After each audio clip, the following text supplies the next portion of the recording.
हमारी main story के साथ भी है।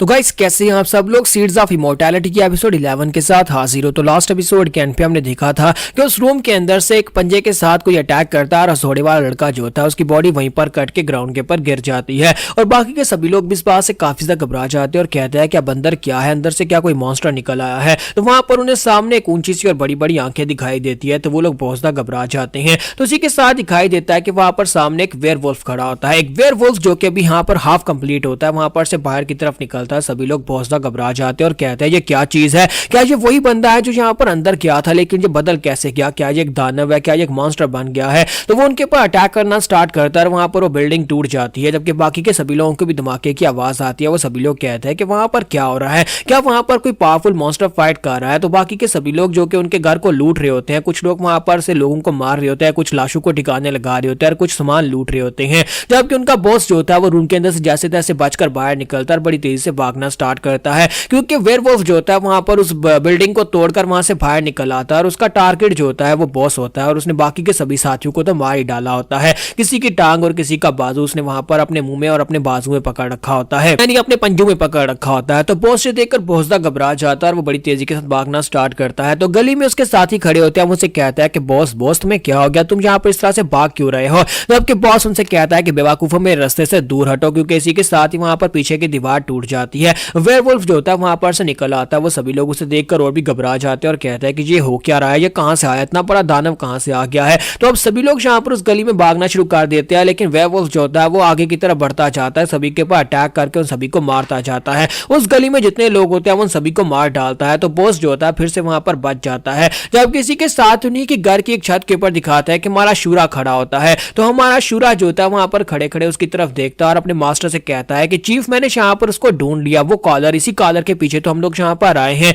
तो चीफ उसे कहता है कि हाँ हम लोग इसी कॉलर के पीछे आए हैं। तो शूरा कहता है कि मास्टर यहाँ पर हेल हाउंड के कॉलर्स के लिए तो हम लोग आए थे, हमें यहाँ पर हेल हाउंड का ये कॉलर चाहिए होगा और इसके लिए मुझे यहाँ पर इस बड़े से बिल्ले को मारना होगा। तो इसी के साथ ही दिखाता है कि वहां पर फाइट होना शुरू हो जाती है और वहां पर बॉस जो होता है वो मार खाकर ग्राउंड के ऊपर गिरा पड़ा होता है और उसके साथ ही जो होता है वो चिल्ला चिल्ला कर उसे कह रहा होता है कि बॉस वो तुम्हारे ऊपर अटैक करके तुम्हें मारने वाला है। तो जब वहां पर वो आगे बढ़ता है जाकर उस बॉस को मारने लगता है, इसी के साथ ही हमारा वेयरवुल्फ जैसे वहां पर अपना मुंह खोलकर वहां पर बॉस को खाने लगता है तो उसके ऊपर अटैक होता है। तुम्हारा शूरा वहां पर जंप करते हुए नीचे उतर आता है और उसके सर में आकर पंच मारता है, जिसकी वजह से वेयरवुल्फ का मुंह वहां पर मिट्टी के अंदर धंस जाता है। तुम्हारा शूरा उसे कहता है कि तुम्हें किसने कह दिया कि मेरे होते हुए यहाँ पर तुम और से ज्यादा रैम्पेज कर सकते हो। तो शूरा वहां पर उसे मारने के बाद पीछे की तरफ हटता है, क्योंकि वेयरवुल्फ जो होता है कुछ ज्यादा स्ट्रांग होता है और फिर से उठकर खड़ा हो जाता है। तो उसके खड़े होने के बाद हमारा शूरा कहता है कि ये क्या लगता है कभी तक तुम यहाँ पर पूरी तरह से चेंज नहीं हुए, अगर तुम पूरी तरह से चेंज नहीं हुए तो अभी भी तुम्हारे पास एक ऑप्शन है, तुम यहाँ पर वापस से इंसान बन सकते हो। मैं शूरा से वहां पर समझाने की कोशिश कर रहा था कि अगर अभी भी तुम यहाँ पर चुपचाप कॉलर को उतारने दो तुम फिर से इंसान बन जाओगे, लेकिन एक बार अगर तुम यहाँ पर कंप्लीटली ट्रांसफॉर्म हो गए तो फिर तुम कभी इंसान नहीं बन पाओगे।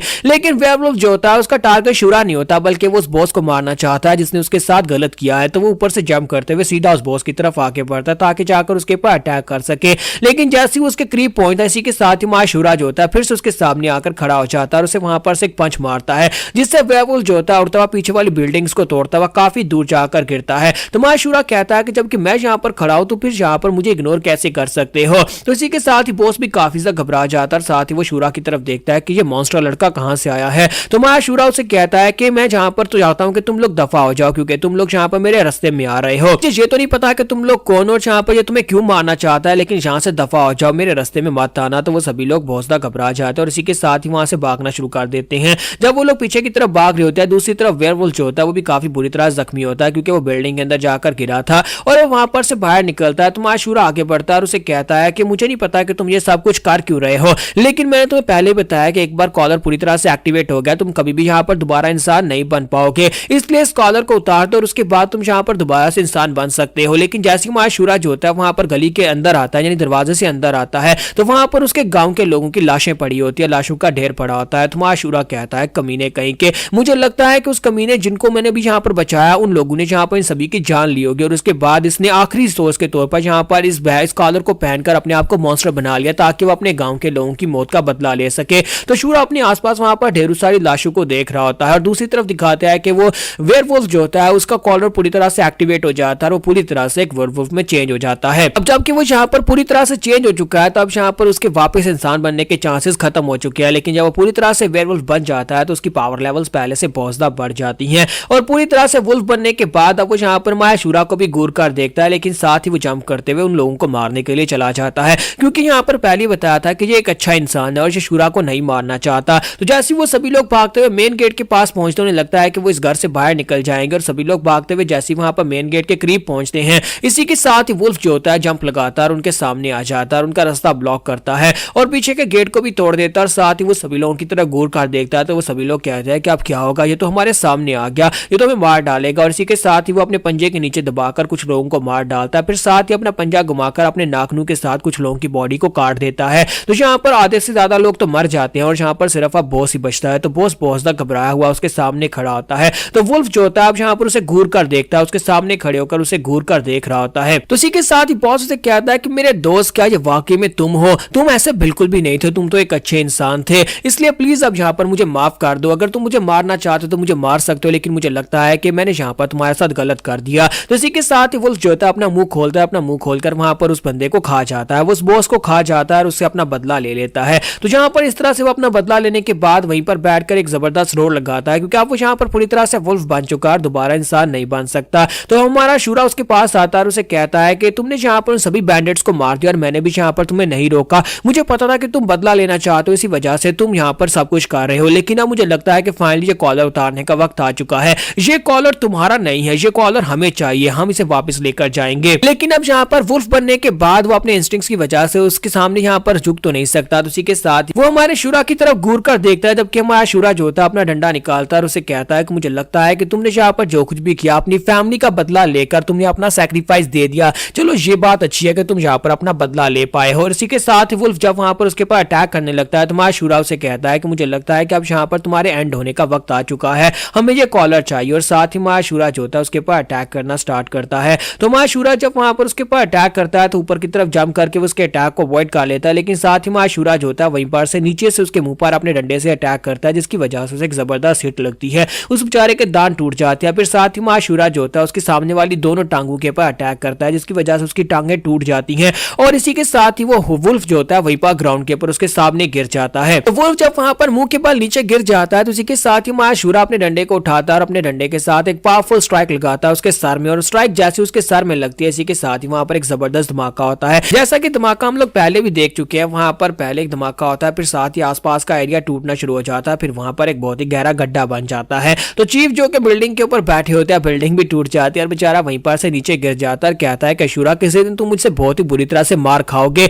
आज तुम यहाँ पर मेरी जान के दुश्मन क्यों बने हुए हो। तो हमारा ताचियोन जो होता है जाकर अपने चीफ को निकाल कर ले आता है और उसे निकाल कर लाता है। तो चीफ अभी भी यहाँ पर शूरा को गालियां दे रहे होते हैं और कहता है कि लगता है कि इस बच्चे को यहाँ पर अपनी पावर को कंट्रोल करना सीखना पड़ेगा और साथ ही से थोड़ी सी तमीज भी सीखनी पड़ेगी, हर बार यहाँ पर मेरी बुढ़ी हड्डियों को इतना ज्यादा तकल्लुफ देता है। तो यहाँ पर हमारी एपिसोड 11 का एंड करेंगे और नेक्स्ट एपिसोड में देखेंगे कि शायद अब यहाँ पर मैं थोड़ा बहुत कुछ पता चले कि चीफ और अशूरा यहाँ पर इस जगह के पर वापस क्यों आए हैं और क्या यहाँ पर वो कॉलर ढूंढने के लिए आए या फिर किसी और मकसद से आए हैं।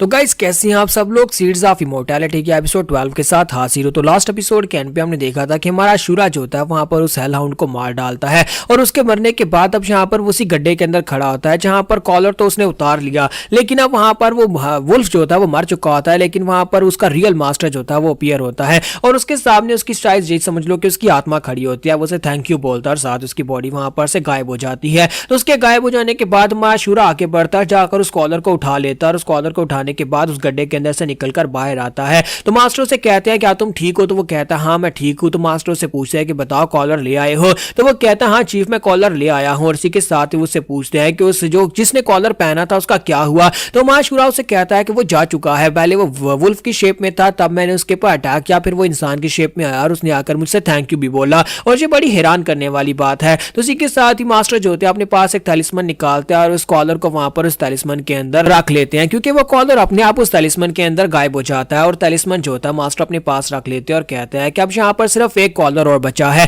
क्या तुम्हें पता है कि हेल हाउंड के 3 सर थे और उसके 3 सर में 3 कॉलर्स थे, एक हमारे पास पहले से और दूसरा हमने हासिल कर लिया, अब यहाँ पर सिर्फ एक बचा है। और उसके बाद वो उस पूरे गांव को आग लगा देते हैं ताकि वहां पर उसके जितने लोग थे यानी उस गांव वाले के जितने लोग थे उन सभी को वहां पर शांति मिल सके। तो मास्टर उसे कहता है कि चलो शुराब यहाँ पर से चलते हैं और वो दोनों अपनी घोड़ा गाड़ी पर बैठकर वहां पर से निकल पड़ते हैं। और शुराब से कहता है कि मास्टर उस बंदे ने जाते हुए मुझे थैंक यू बोला और उसने कहा कि उसे इस बात की बहुत ज्यादा खुशी है कि वो सारी जिंदगी यहाँ पर एक मॉन्स्टर बनकर नहीं गुजारना चाहता, वो इस दुनिया के ऊपर एक मॉन्स्टर बनकर नहीं रहना चाहता था। तो मास्टर उसे कहता है कि दुनिया में कोई भी इंसान मॉन्स्टर बनकर नहीं रहना चाहेगा, सिर्फ कुछ लोगों के सिवा। तो इसी के साथ ही हमारा नेक्स्ट सीन जो होता है हमें उस पहली जगह का दिखाया जाता है जहां पर हमारे अशूरा ने साजुन को मारा था और उन सभी स्नेक्स को मारा था। तो यहीं पर दिखाता है कि फोर्ट सॉवरियन के मेन हेडक्वार्टर से एक बंदा जो होता है उस जगह के ऊपर पहुंचता है जहां पर उन स्नेक्स की डेड बॉडीज को वहां पर कौवे खा रहे होते हैं। तो उस जगह के ऊपर जब वो पहुंचता है और देखता है कि वहां पर स्नेक्स मर चुके हैं और वहां पर स्नेक्स के मरने के बाद साथ ही वो साजुन की बॉडी को भी देखता है कि साजुन के सिर्फ कपड़े ही बचे होते हैं क्योंकि उसकी पावर्स को तो वहां पर चियोलपाई ने ऑब्जर्व कर लिया था। तो वो जाकर उसके कपड़ों को भी चेक करता है और कहता है कि ये किस कमीने का काम होगा। फिर साथ ही वो जाता है, उसे वहां पर घोड़ा गाड़ी के यानी कि टायरों के निशान नजर आते हैं। तो वो बंदा जो होता है वहां पर उन टायरों का पीछा करता है यानी टायर के निशानों का पीछा करता है। तो वो उस रेस्टोरेंट तक जाते हैं जो कि उस जंगल के बीचों बीच था, लेकिन अब वहां पर रेस्टोरेंट की जगह के ऊपर एक बड़ा सा पेड़ उग चुका है। तो वो उस बड़े से पेड़ को देखता है, उसको महसूस करता है, शायद उसे पता चला कि ये चियोलपाई है या फिर नहीं, लेकिन ये वो इस बात से काफी हैरान होता है कि जंगल के बीचों बीच जहां पर एक बड़ा सा पेड़ कहां से आ गया। और उसके बाद वहां पर से उसे जो टायरों के निशान होते हैं फोर्ट सॉवरियन के उस बेस की तरफ इशारा करते हैं। तो वो सीधा उस जगह के ऊपर पहुंच जाता है जहां पर कभी फोर्ट सॉवरियन का बेस हुआ करता था। तो जब उस जगह के ऊपर पहुंचता है तो वहां पर एक बहुत ही गहरा गड्ढा होता है और उस गड्ढे के अंदर पानी भर चुका होता है क्योंकि आसपास से पानी जो होता है उस गड्ढे के अंदर भर चुका है, लेकिन वो एक बहुत ही बड़ा और मैसिव गड्ढा होता है जहां पर एक बहुत ही बड़ा सॉवरियन फोर्ट हुआ करता था, वहां पर एक बहुत ही गहरा गड्ढा है। तो इस बात से वो मास्टर और भी हैरान होता है और कहता है कि आखिर ये सब कुछ क्या हो रहा है, क्या ये सब कुछ किसी एक बंदे के साथ कनेक्टेड है, आखिर ये सब कुछ किसने किया होगा। कई बार से नेक्स्ट सीन जो होता है हमारे शूरा का दिखाया जाता है कि हमारे शूरा और मास्टर जो होते हैं वो रात के वक्त एक खाड़ी में सो रहे होते हैं।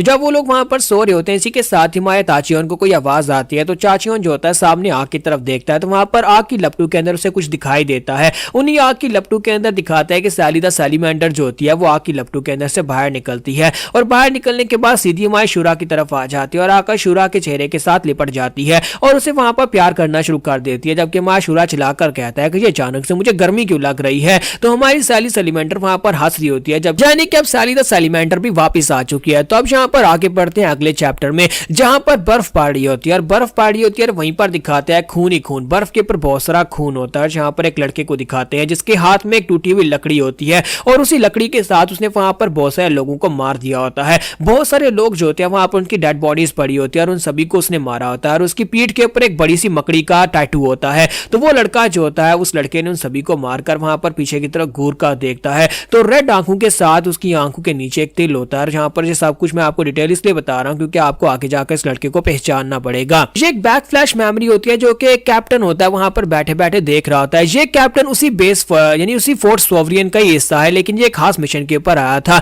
और वो वहां पर बैठा होता है छत के ऊपर। उसे वहां पर लोकेशन के बारे में पता चलता है, उसके हाथ में एक मैप होता है क्योंकि उसे यहाँ पर लोकेशन चाहिए थी जिस बंदे को वो ढूंढ रहा है, उस मकड़ी के टैटू वाले बंदे को वो ढूंढ रहा है और उसे उसकी लोकेशन मिल जाती है। लेकिन जिस गांव के अंदर वो लोग आए होते हैं वहां पर उसके साथियों ने उस मिशन को पूरा कर दिया होता है और वहां पर उसके साथियों से कहता है कैप्टन नीचे आ जाए, हमने सारे मिशन को पूरा कर दिया। तो कैप्टन वहां पर नीचे उतरता है और कहता है क्या वाकई में सब कुछ कंप्लीट है, क्या कोई बचा तो नहीं। तो उसका साथी उसे कहता है नहीं कैप्टन, किसी एक को भी नहीं छोड़ा, सभी को मार डाला है। तो वहां पर उस पूरी फैमिली, उस पूरे गांव के अंदर जितने भी लोग थे उन सभी को भी मार दिया गया होता है, किसी एक को भी जिंदा नहीं छोड़ा गया होता। तो वो उसे कहता है कि तुमने बहुत ही अच्छा काम किया, आप जल्दी से चलो जहां पर से निकलते हैं। तो वो उनसे कहता है लेकिन चीफ यहाँ पर एक छोटी सी प्रॉब्लम है। तो वो कहता है क्या हो गया। तो कैप्टन उससे पूछता है कि क्या हो गया। तो उसी के साथ उसका साथी उसे बताता है कि कैप्टन हमें बेस की तरफ से कोई रिप्लाई नहीं आया। आपको भी पता है कि जहां पर रिप्लाई जो है वो ज्यादा से ज्यादा 3 दिन के अंदर आ जाता है। जब भी हम लोग बेस के ऊपर मैसेज भिजवाते हैं कि हमने ये काम कर दिया और अब हमें आगे क्या करना है, लेकिन इस बार मैसेज भिजवाए हुए पूरे 10 दिन हो गए लेकिन बेस के ऊपर से कोई भी मैसेज नहीं आ रहा। तो ये बात सुनते ही कैप्टन काफी ज्यादा हैरान हो जाता है, कहता है ये तो वाकई में काफी ज्यादा टेंशन वाली बात है,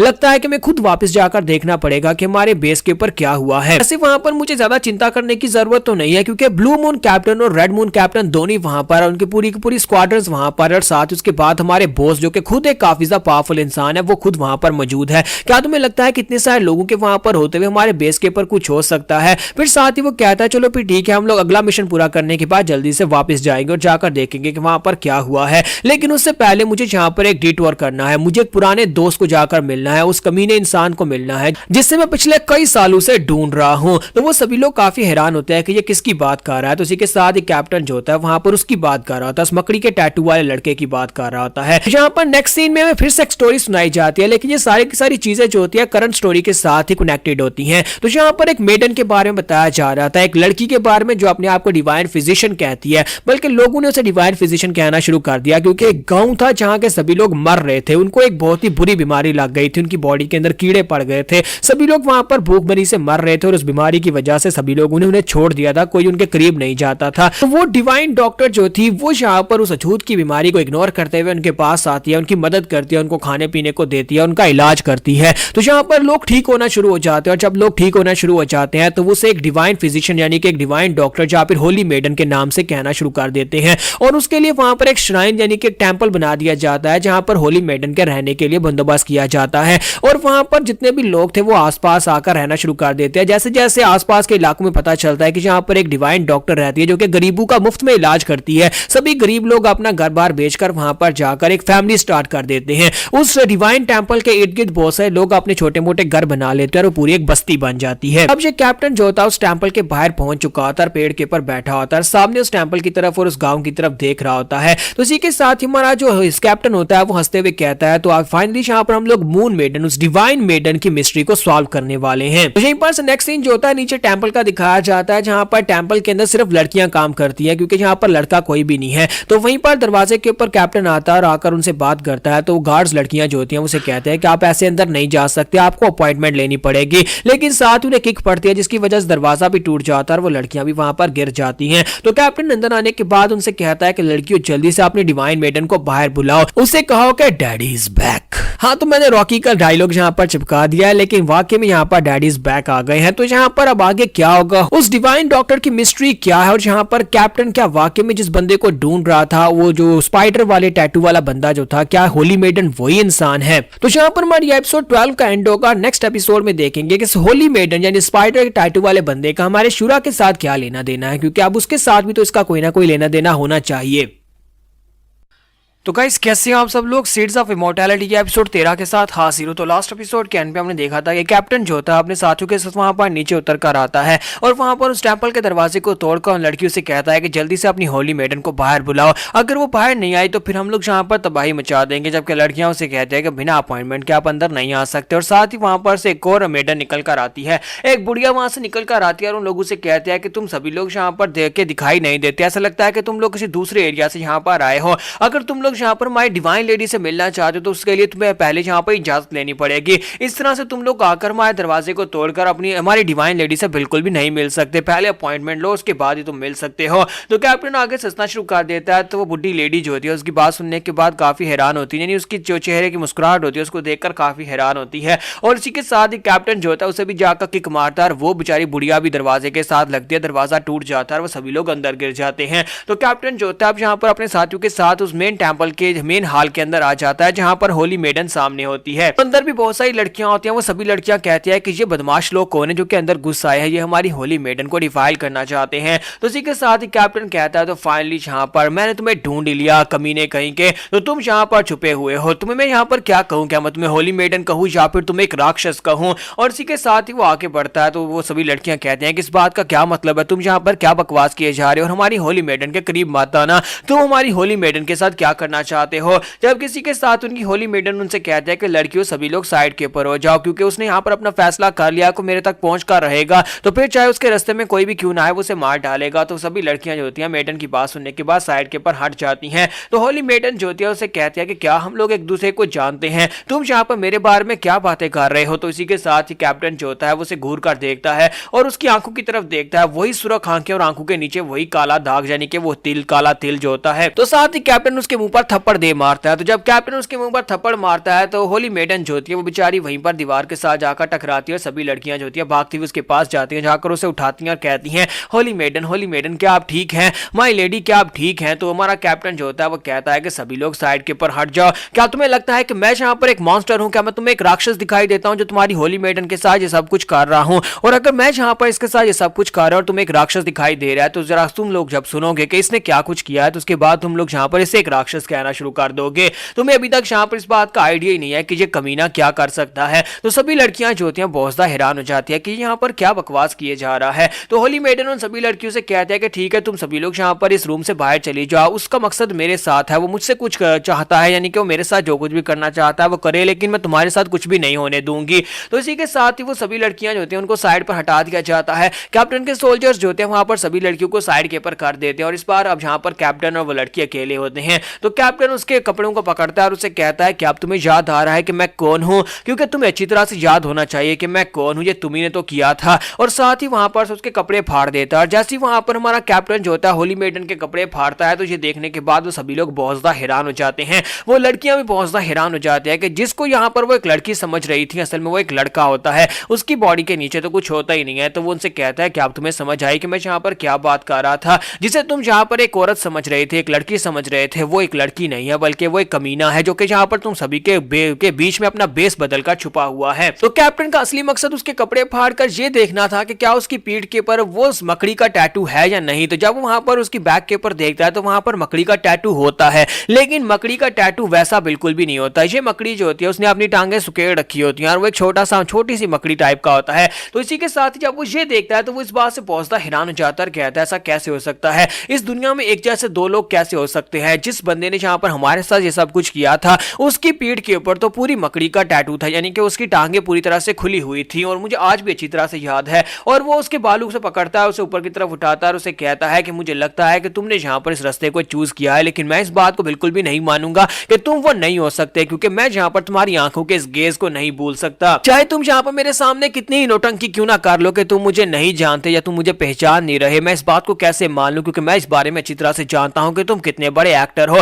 तुम एक बहुत ही घटिया इंसान हो और तुम तब तक यहाँ पर छुप कर बैठ सकते हो जब तक कि तुम्हारी अपनी जान पर ना बनी हो, जब यहाँ पर तुम अपने रंग खुद ना दिखाना चाहते हो। मैं तुम्हें एक आसान मौत तो बिल्कुल भी नहीं दूंगा, अगर मैं चाहूं तो अभी इसी वक्त तुम्हें मार डालूं, लेकिन मैं ऐसा बिल्कुल भी नहीं करूंगा। जो मौत तुमने मेरी फैमिली को दी थी वही मैं तुम्हारे साथ करूंगा। जो तुमने मेरी फैमिली के साथ किया था उससे 10 गुना ज्यादा दर्द मैं तुम्हें देने वाला। और फिर साथ ही उसे फिर से थप्पड़ मारता है और अपने साथी से कहता है चलो यहाँ से चलते हैं। और वो सभी लोग वहां पर से बाहर निकल जाते हैं, जबकि बाकी की सभी लड़कियां भी बाहर से भागती हुई अंदर चली जाती है, जाकर अपनी होली मेडन को उठाती हैं और कहती हैं होली मेडन क्या आप ठीक है, माय लेडी क्या आप ठीक हैं। तो इसी के साथ ही हमारा जो कैप्टन होता है वहां पर से बाहर आ जाता है और बाहर आने के बाद सोच रहा होता है ये कैसे हो सकता है कि उसकी पीठ के ऊपर वहां पर फुल स्पाइडर का टैटू होना चाहिए था, लेकिन वहां पर फुल स्पाइडर का टैटू नहीं है, ऐसा कैसे पॉसिबल है। कहीं ऐसा तो नहीं है कि ये वाकई में वो नहीं है, क्या एक जैसी शक्ल के दो लोग भी हो सकते हैं। फिर साथ ही वो कहता है लेकिन ऐसा कैसे हो सकता है कि इसकी नजर और उसकी नजर यानी आंखें धोखा नहीं खा सकती, क्योंकि यहाँ पर जिस तरह से मुझे घूर कर देख रहा था बिल्कुल वैसे ही था।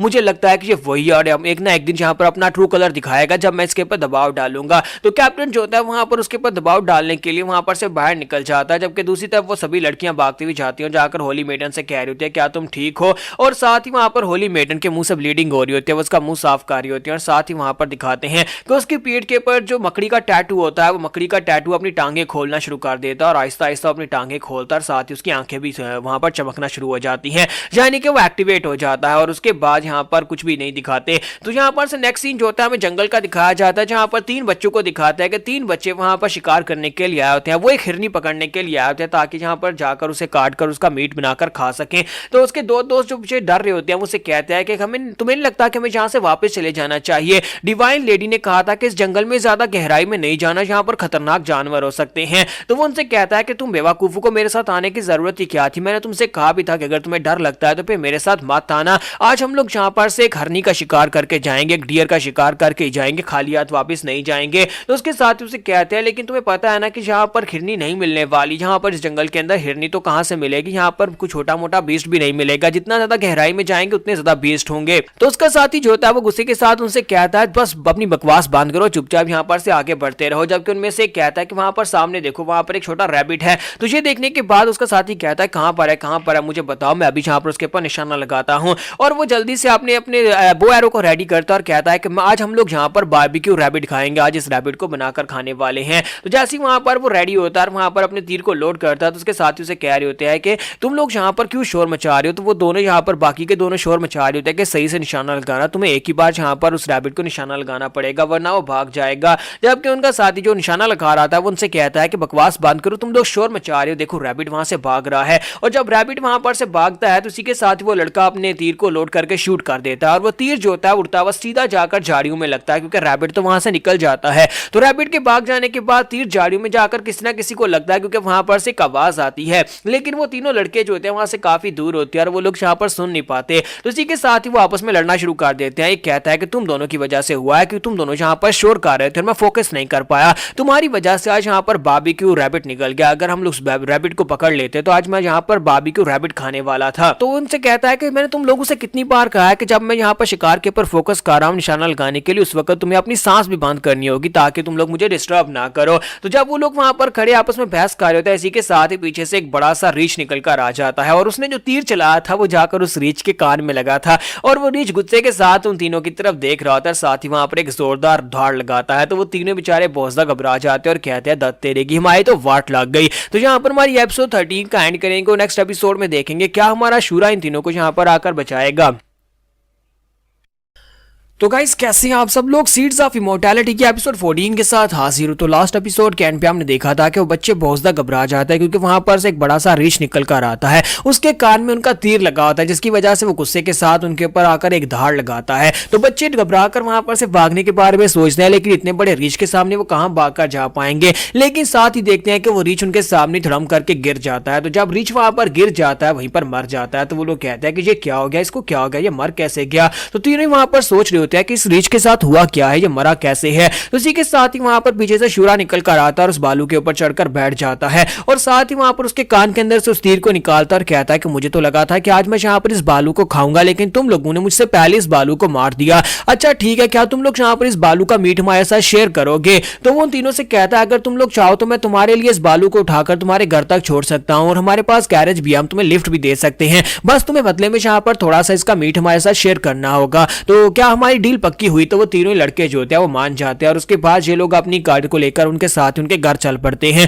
जबकि हमारे शूरा ने उस बड़े से बियर को यानी उस बड़े से बालू को अपने ऊपर उठा रखा होता है। जैसे ये लोग अपने घर वापस पहुंचते हैं तो पहुंचने के बाद बच्चे चिल्ला चिल्ला कर कह रहे होते हैं मदर मदर फादर कहां पर हो, देखो बड़े भाई ने यहाँ पर हमारे लिए एक बड़ा सा बालू पकड़ा है, हम लोग आज यहाँ पर बालू का गोश्त खाएंगे, इन्हें बस यहाँ पर बालू का थोड़ा सा गोश्त चाहिए और रात यहाँ पर रुकेंगे। लेकिन वहां पर अंदर से कोई जवाब नहीं आता। तो बच्चे अंदर जाकर देखते हैं तो मदर फादर घर पर नहीं होते। शूरा कहता है कि लगता है कि आज तुम्हारे घर में कोई भी नहीं है, क्या वो लोग कहीं पर गए हुए हैं। तो उसी के साथ ही वो कहते हैं हो सकता है कि होली मेडन के टेंपल पर गए हों, क्योंकि अक्सर वो टेंपल में चले जाते हैं। तो एक बच्चा कहता है कि वहां पर देखो गांव में आग लगी है, लगता है कि वो आग बुझाने के लिए गए होंगे, क्योंकि जब भी ऐसा कुछ होता है तो सभी गांव वाले इकट्ठे हो जाते हैं। तो वो सभी बच्चे जो होते हैं बड़ी तेजी के साथ गांव की तरफ भागना शुरू करते हैं और कहते हैं कि हम लोग जाकर देख कर आते हैं कि वो आग क्यों लगी और किसने लगाई है, और वहां पर उस आग को बुझाने में मदद करते हैं। वो तीनों जब वहां से चले जाते हैं तो हमारा शूरा और उसके चीफ दोनों वहां पर अकेले रह जाते हैं, क्योंकि वो लोग जहां पर इनके मेहमान बनकर आए थे, लेकिन अब बेचारे दोनों जहां पर अकेले रह गए। तो वो कहता है कि हम दोनों जहां पर अकेले क्या करें, भी हमें घर में अकेला छोड़कर चले गए हैं। तो इसी के साथ ही नेक्स्ट सीन जो होता है हमें उस आग का दिखाया जाता है जहां पर उन्होंने एक फैमिली एक घर को आग लगा दी होती है। कैप्टन और उसके सोल्जर्स ने उस घर को आग लगाई होती है और बाकी के सभी लोग जो होते हैं उस आग को बुझाने की कोशिश कर रहे होते हैं। सभी गांव वाले मिलकर वहां पर पानी लेकर आ रहे होते हैं उस आग को बुझाने के लिए। जब किसी के साथ ही वहां पर होली मेडन भी आ जाती है। जब होली मेडन वहां पर आती है तो सभी लोग उसे रिस्पेक्ट देना शुरू कर देते हैं और भागते हुए उसके साथ लिपट जाते हैं। तो होली मेडन जो होती है वहां पर उस लगी हुई आग की तरफ देखती है, फिर साथ ही वो साइड के ऊपर देखती है। वहां पर साइड के ऊपर कैप्टन जो होता है पेड़ के ऊपर बैठा होता है। तो उसका साथी उसे कहता है कि बॉस आखिर हम लोग यहाँ पर कर क्यों रहे हैं, आप बस ऑर्डर दे, हम लोग अभी जाकर सभी गांव वालों को मार डालते हैं और साथ ही उस होली मेडन जो कि यहाँ पर एक फेक होली मेडन बनकर बैठा हुआ है उसको भी मार डालेंगे और आपका बदला यहाँ पर पूरा हो जाएगा। तो उसे कहता है कि नहीं, मेरा बदला इस तरह से बिल्कुल ही पूरा नहीं होने वाला, तुम्हें शायद इस बारे में बिल्कुल भी आइडिया नहीं है कि वो कमीना क्या कर सकता है और उसने मेरे साथ क्या किया था। ये सिर्फ और सिर्फ उसके लिए एक वार्निंग है। मैं चाहता हूं कि वह अपने असली रूप में आए और मैं तब उसे मारूं जब यहाँ पर उसे बहुत ज्यादा दर्द महसूस होगा। उसका साथी जो होता है वहां पर कुछ बात करने लगता है लेकिन वहीं पर रुक जाता है। तो कैप्टन उसे कहता है कि ये क्या, तुम आज यहाँ पर पूरी बात नहीं कर रहे, तुमने पूरा सवाल नहीं पूछा। मुझे लगता है कि तुम कुछ जानना चाहते हो, अगर तुम कुछ जानना चाहते हो तो बात करो, तुम्हें मुझसे पूछना चाहिए। तो इसी के साथ ही वो उसे कहता है हाँ मुझे पता है कि तुम यहाँ पर क्या पूछना चाहते हो, कि हम लोग यहाँ पर इस श्राइन के ऊपर आकर इस तरह दावा क्यों बोल रहे हैं, हमने यहाँ पर आसपास की बस्तियों को आग क्यों लगाई, यानी एक दो घरों को आग क्यों लगा दी, और मैं यहाँ पर उस होली मेडन को जो कि यहाँ पर इन लोगों की मदद करने के लिए है, जो कि जाहिर से हम सामने से एक अच्छा इंसान ही दिखाई दे रहा है, चाहे वो यहाँ पर एक लड़की बनकर रह रहा हो, लेकिन वो एक अच्छा काम कर रहा है। तुम्हें यहाँ पर इस बारे में कुछ भी नहीं पता होगा। मैं यहाँ पर तुम्हें अपनी कहानी सुनाता हूँ। इस कमीने इंसान ने मेरे फादर की जान ली थी। मेरा फादर एक बहुत ही कमाल का स्वर्ड्समैन था, एक बहुत ही कमाल का तलवारबाज जो कि हिबी में बहुत ज्यादा फेमस था। तो ये बात तो पता ही होगी ना, तुम इस बारे में तो जानते हो कि मेरे फादर एक महान तलवारबाज थे, क्योंकि उनका नाम उस वक्त म्यूजियम में काफी ज्यादा फेमस था। तो वो कहता है जी सर ये बात तो मुझे अच्छी तरह से पता है कि आपके फादर एक बहुत ही कमाल के तलवारबाज थे। तो वो उसे कहता है कि हाँ, और यही कमीना इंसान था जिसने मेरे फादर को मार डाला था, और मैं इस कमीने की आंखों को कभी नहीं भूल सकता। मुझे इस बारे में कोई भी शक नहीं है कि यही वो मॉन्स्टर है जिसने मेरी पूरी फैमिली को खत्म किया था। और यहीं पर से वो एक बैक स्टोरी सुनाता है। तो बैक स्टोरी में जहां पर ब्लैक पर्ल सिंडिकेट के बारे में बताया जाता है, जो कि एक डिमोनिक सेक्टर होता है। Black pearl demonic syndicate sector के लोग जो थे वो यहां पर लूटपाट मचाते थे, जिसकी वजह से इसके सेक्टर जो कि एक बहुत ही खास सेक्टर था जिसका नाम ताइयाक सेक्टर था। ताइयाक स्वर्ड सेक्टर के लोगों को यहां पर इस फाइट में झोंक दिया गया। म्यूजियम की तरफ से ताइयाक सेक्टर के लोगों ने यहां पर इस एक्सपीडिशन में हिस्सा लिया और जाकर ब्लैक पर्ल सेक्टर को पूरी तरह से इरेडिकेट कर दिया। यहां तक कि बड़े बड़े वुडैंग सेक्टर, इस तरह के बड़े सेक्टर्स जो थे वो भी यहां पर ब्लैक पर्ल सेक्टर के सामने नहीं टिक पाए। लेकिन इसके फादर ने, उस वक्त इसके फादर एक बहुत ही महान तलवारबाज थे, उन्होंने जाकर सिंगल हैंडेडली यहां पर ब्लैक पर्ल सेक्टर को पूरी तरह से इरेडिकेट किया, उनके सभी लोगों को मार डाला। और उन सभी के मरने के बाद यहां पर काफी ज्यादा अमन शांति हो गई थी, और उसके डैड को भी यहां पर एक टाइटल मिला था जिसकी वजह से वो काफी ज्यादा फेमस हो गए थे। मेरे फादर ने जब यहां पर ब्लैक पर्ल सेक्टर को पूरी तरह से इरेडिकेट किया तो उन्हें यहां पर swordsman of Hibi, greatest swordsman of Hibi का टाइटल दे दिया गया। लेकिन मेरे फादर ने एक फैसला किया कि वो दोबारा कभी तलवार नहीं उठाएंगे। हालांकि उनके पास अब पोजीशन और पावर आ चुकी थी, लेकिन उन्हें अपनी तलवार को छोड़ दिया। क्या वो यहां पर सिर्फ बातचीत से मसलों को सुलझाएंगे।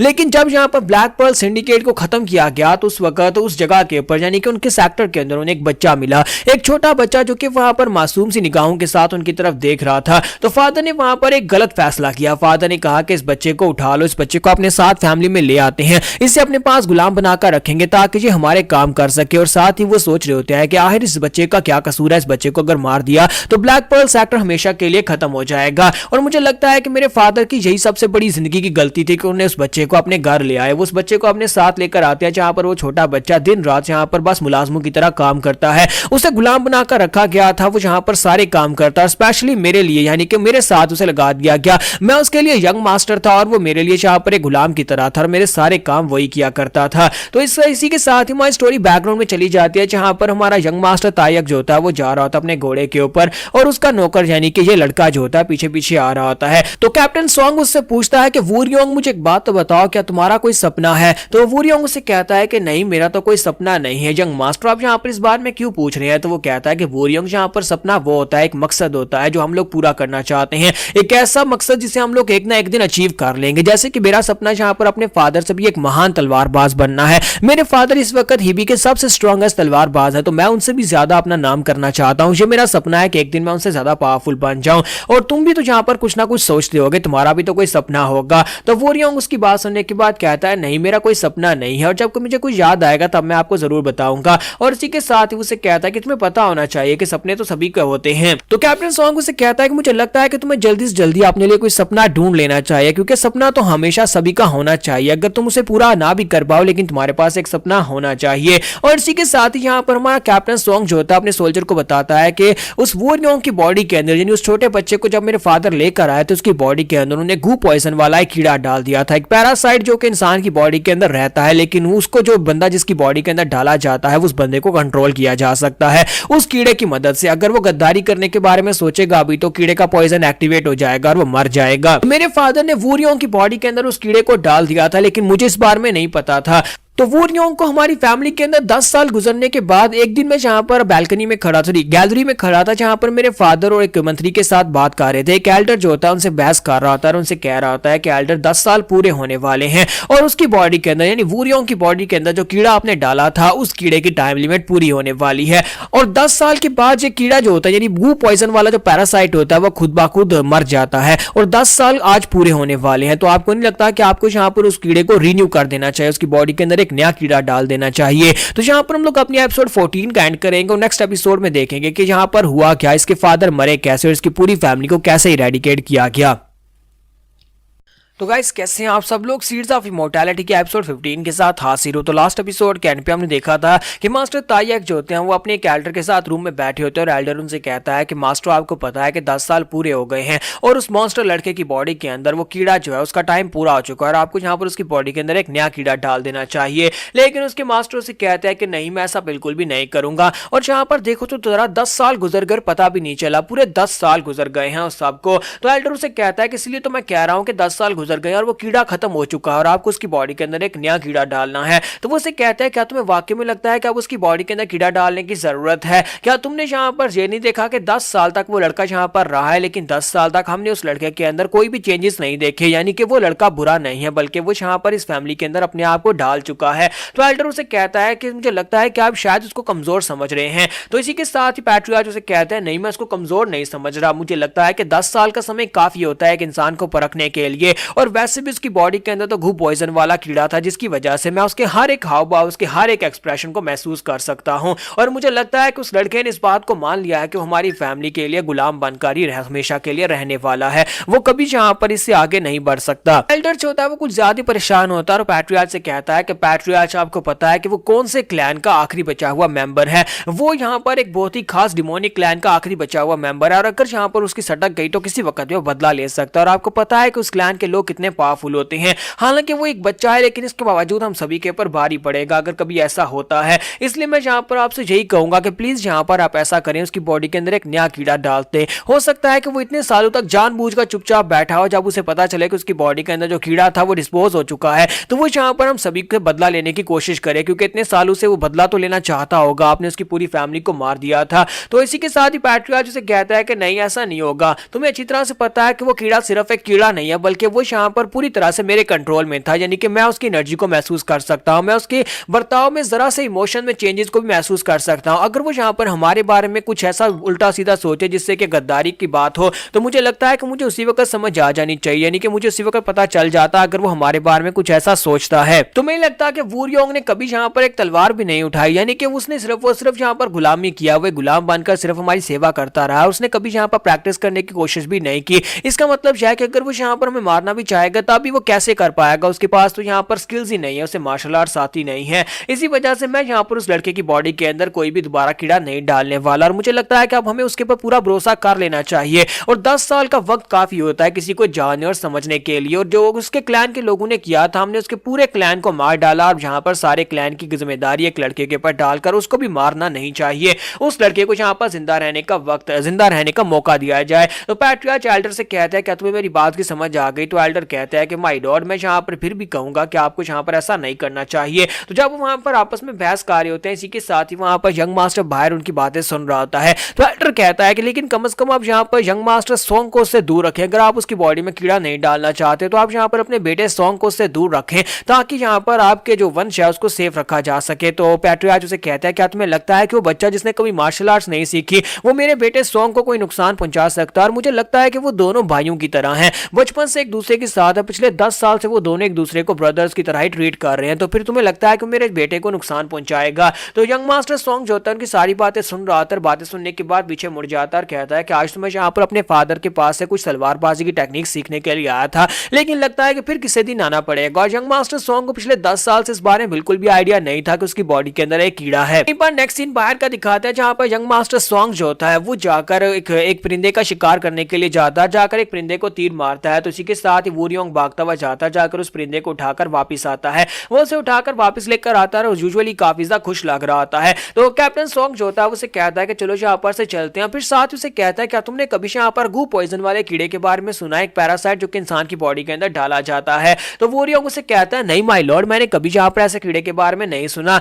तो कैप्टन सॉन्ग उसकी तरफ देखता है, उसका चेहरा जो होता है वहां पर ब्लश कर रहा होता है, वो काफी से स्माइल कर रहा था। पता नहीं कैप्टन सॉन्ग को क्या पड़ी थी, वो उसे यहाँ पर एक बहुत बड़ी गलती हो जाती है। वो यहाँ पर उसे कीड़े के बारे में बता देता है और साथ ही उसके टाइम लिमिट के बारे में बता देता है। तो कैप्टन उसे कहता है कि मैंने सुना है कि तुम्हारी बॉडी के अंदर यहाँ पर एक गू पॉइजन वाला कीड़ा डाला गया है, एक कीड़ा जो कि तुम्हारी बॉडी को अंदर से कंट्रोल करता है, जिसे बाहर से हम लोग मैनिपुलेट कर सकते हैं। यानी कि अगर तुम कुछ भी हमारी फैमिली के खिलाफ जाने के बारे में सोचो या फिर कुछ उल्टा सीधा करो तो हम लोग उसी वक्त तुम्हें मार डालेंगे। लेकिन साथ ही कैप्टन सॉन्ग जो होता है उसे वहां पर यह भी कह देता है कि मैंने सुना है कि 10 साल के बाद वो कीड़ा जो होता है वो अपने आप मर जाता है। और मैंने एल्डर की बात सुनी है, एल्डर चाहते हैं कि तुम्हारी बॉडी के अंदर दोबारा से कीड़ा डाल दिया जाए, क्योंकि 10 साल पूरे होने वाले हैं, इसी वजह से तुम्हारी बॉडी के अंदर एक नया कीड़ा डालना पड़ेगा। लेकिन मेरे फादर को लगता है कि 10 साल का अरसा काफी ज्यादा होता है, वो तुम्हारे पर पूरा भरोसा करते हैं। इसी वजह से फादर ने एल्डर से कहा कि नहीं, मैं तुम्हारी बात नहीं मानूंगा और उस लड़के की बॉडी के अंदर कीड़ा नहीं डाला जाएगा। लेकिन साथ ही उसे कहते हैं छोड़ो इन बातों को, हमें यहाँ पर इस बात से क्या फर्क पड़ता है। तो बस वहां पर गैलरी में उस वक्त खड़ा था, इसलिए मैंने फादर और एल्डर की बातें सुन ली, वरना यहाँ पर मैं उनकी बातें कभी नहीं सुनता। चलो यहाँ पर से चलते हैं।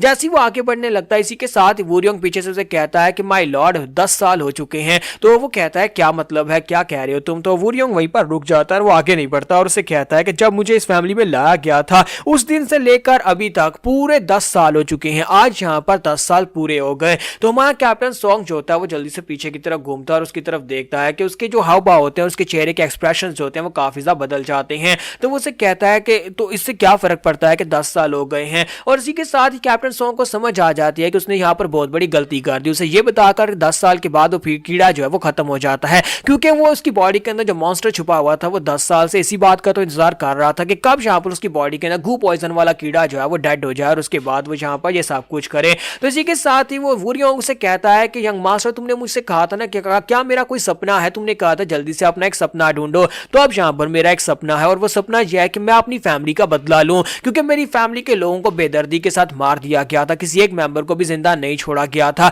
सिर्फ मुझे छोड़कर। आज यहाँ पर मैं उनका बदला लूंगा। तो कैप्टन सॉन्ग जल्दी से अपनी तलवार निकालता है, क्योंकि वूरियोंग बड़ी तेजी के साथ उसके ऊपर अटैक करने के लिए आगे बढ़ता है। वूरियोंग जिसने कभी कोई मार्शल आर्ट्स नहीं सीखी, लेकिन वो बड़ी तेजी के साथ उसके करीब पहुंचता है, जाकर उसके ऊपर अटैक करता है और उसी की तलवार के साथ उसके ऊपर एक स्ट्राइक लगाता है और उसकी एक आंख निकाल देता है और साथ उसको पूरी तरह जख्मी करके वहां से भागकर फैमिली में चला जाता है। तो वूरियोंग जो होता है वहीं पर से लुढ़कता हुआ जैसे कैसे खिसकता हुआ बर्फ के ऊपर से अपनी फैमिली की तरफ वापस आता है। लेकिन जब तक यहाँ पर कैप्टन सॉन्ग वापस पहुंचता है तब तक बहुत ज्यादा देर हो चुकी होती है। वो लड़का यानी वूरियोंग जो था उसने उसकी फैमिली के सभी मेंबर्स को मार दिया होता है और आखिरी बचे कुचे मेंबर्स के ऊपर वो अटैक कर रहा होता है। पर यहीं पर उसको फाइट करते हुए दिखाता है कि उसकी पीठ के ऊपर जो स्पाइडर वाला टैटू होता है पूरी तरह से एक्टिवेटेड होता है और वो स्पाइडर वाले टैटू के साथ उसको पावर्स मिली होती हैं। और उन सभी को मारने के बाद उसे यही समझ लो कि स्पाइडर वहां पर उन सभी को मार रहा होता है और उसके हाथ में बस एक टूटी हुई लकड़ी होती है जिसके साथ वो सभी लोगों को मार डालता है। उन सभी को मारने के बाद उसका बदला पूरा हो जाता है। वो दरवाजे में पहुंचता है तो वहां पर कैप्टन सॉन्ग पहुंच चुका होता है, वो दरवाजे में आकर बैठा होता है। तो इसी के साथ ही वूरियोंग उसके पास आता है और उसे कहता है कि मैंने यहाँ पर तुम्हारी बॉडी के हर एक जॉइंट को डिसलोकेट कर दिया और साथ ही मैंने यहाँ पर तुम्हारी एक आंख भी निकाल दी, लेकिन इसके बावजूद तुम यहाँ पर लुढ़कते हुए चले आए, तुम तो वाकई में काफी ज्यादा बहादुर हो। फिर साथ ही उसे कहता है कि मैं यहाँ पर तुम्हें जान से मारना चाहता था लेकिन मैंने तुम्हें नहीं मारा, तुम अभी जिंदा हो तो मुझे लगता है कि तुम्हें जिंदा ही छोड़ देना चाहिए।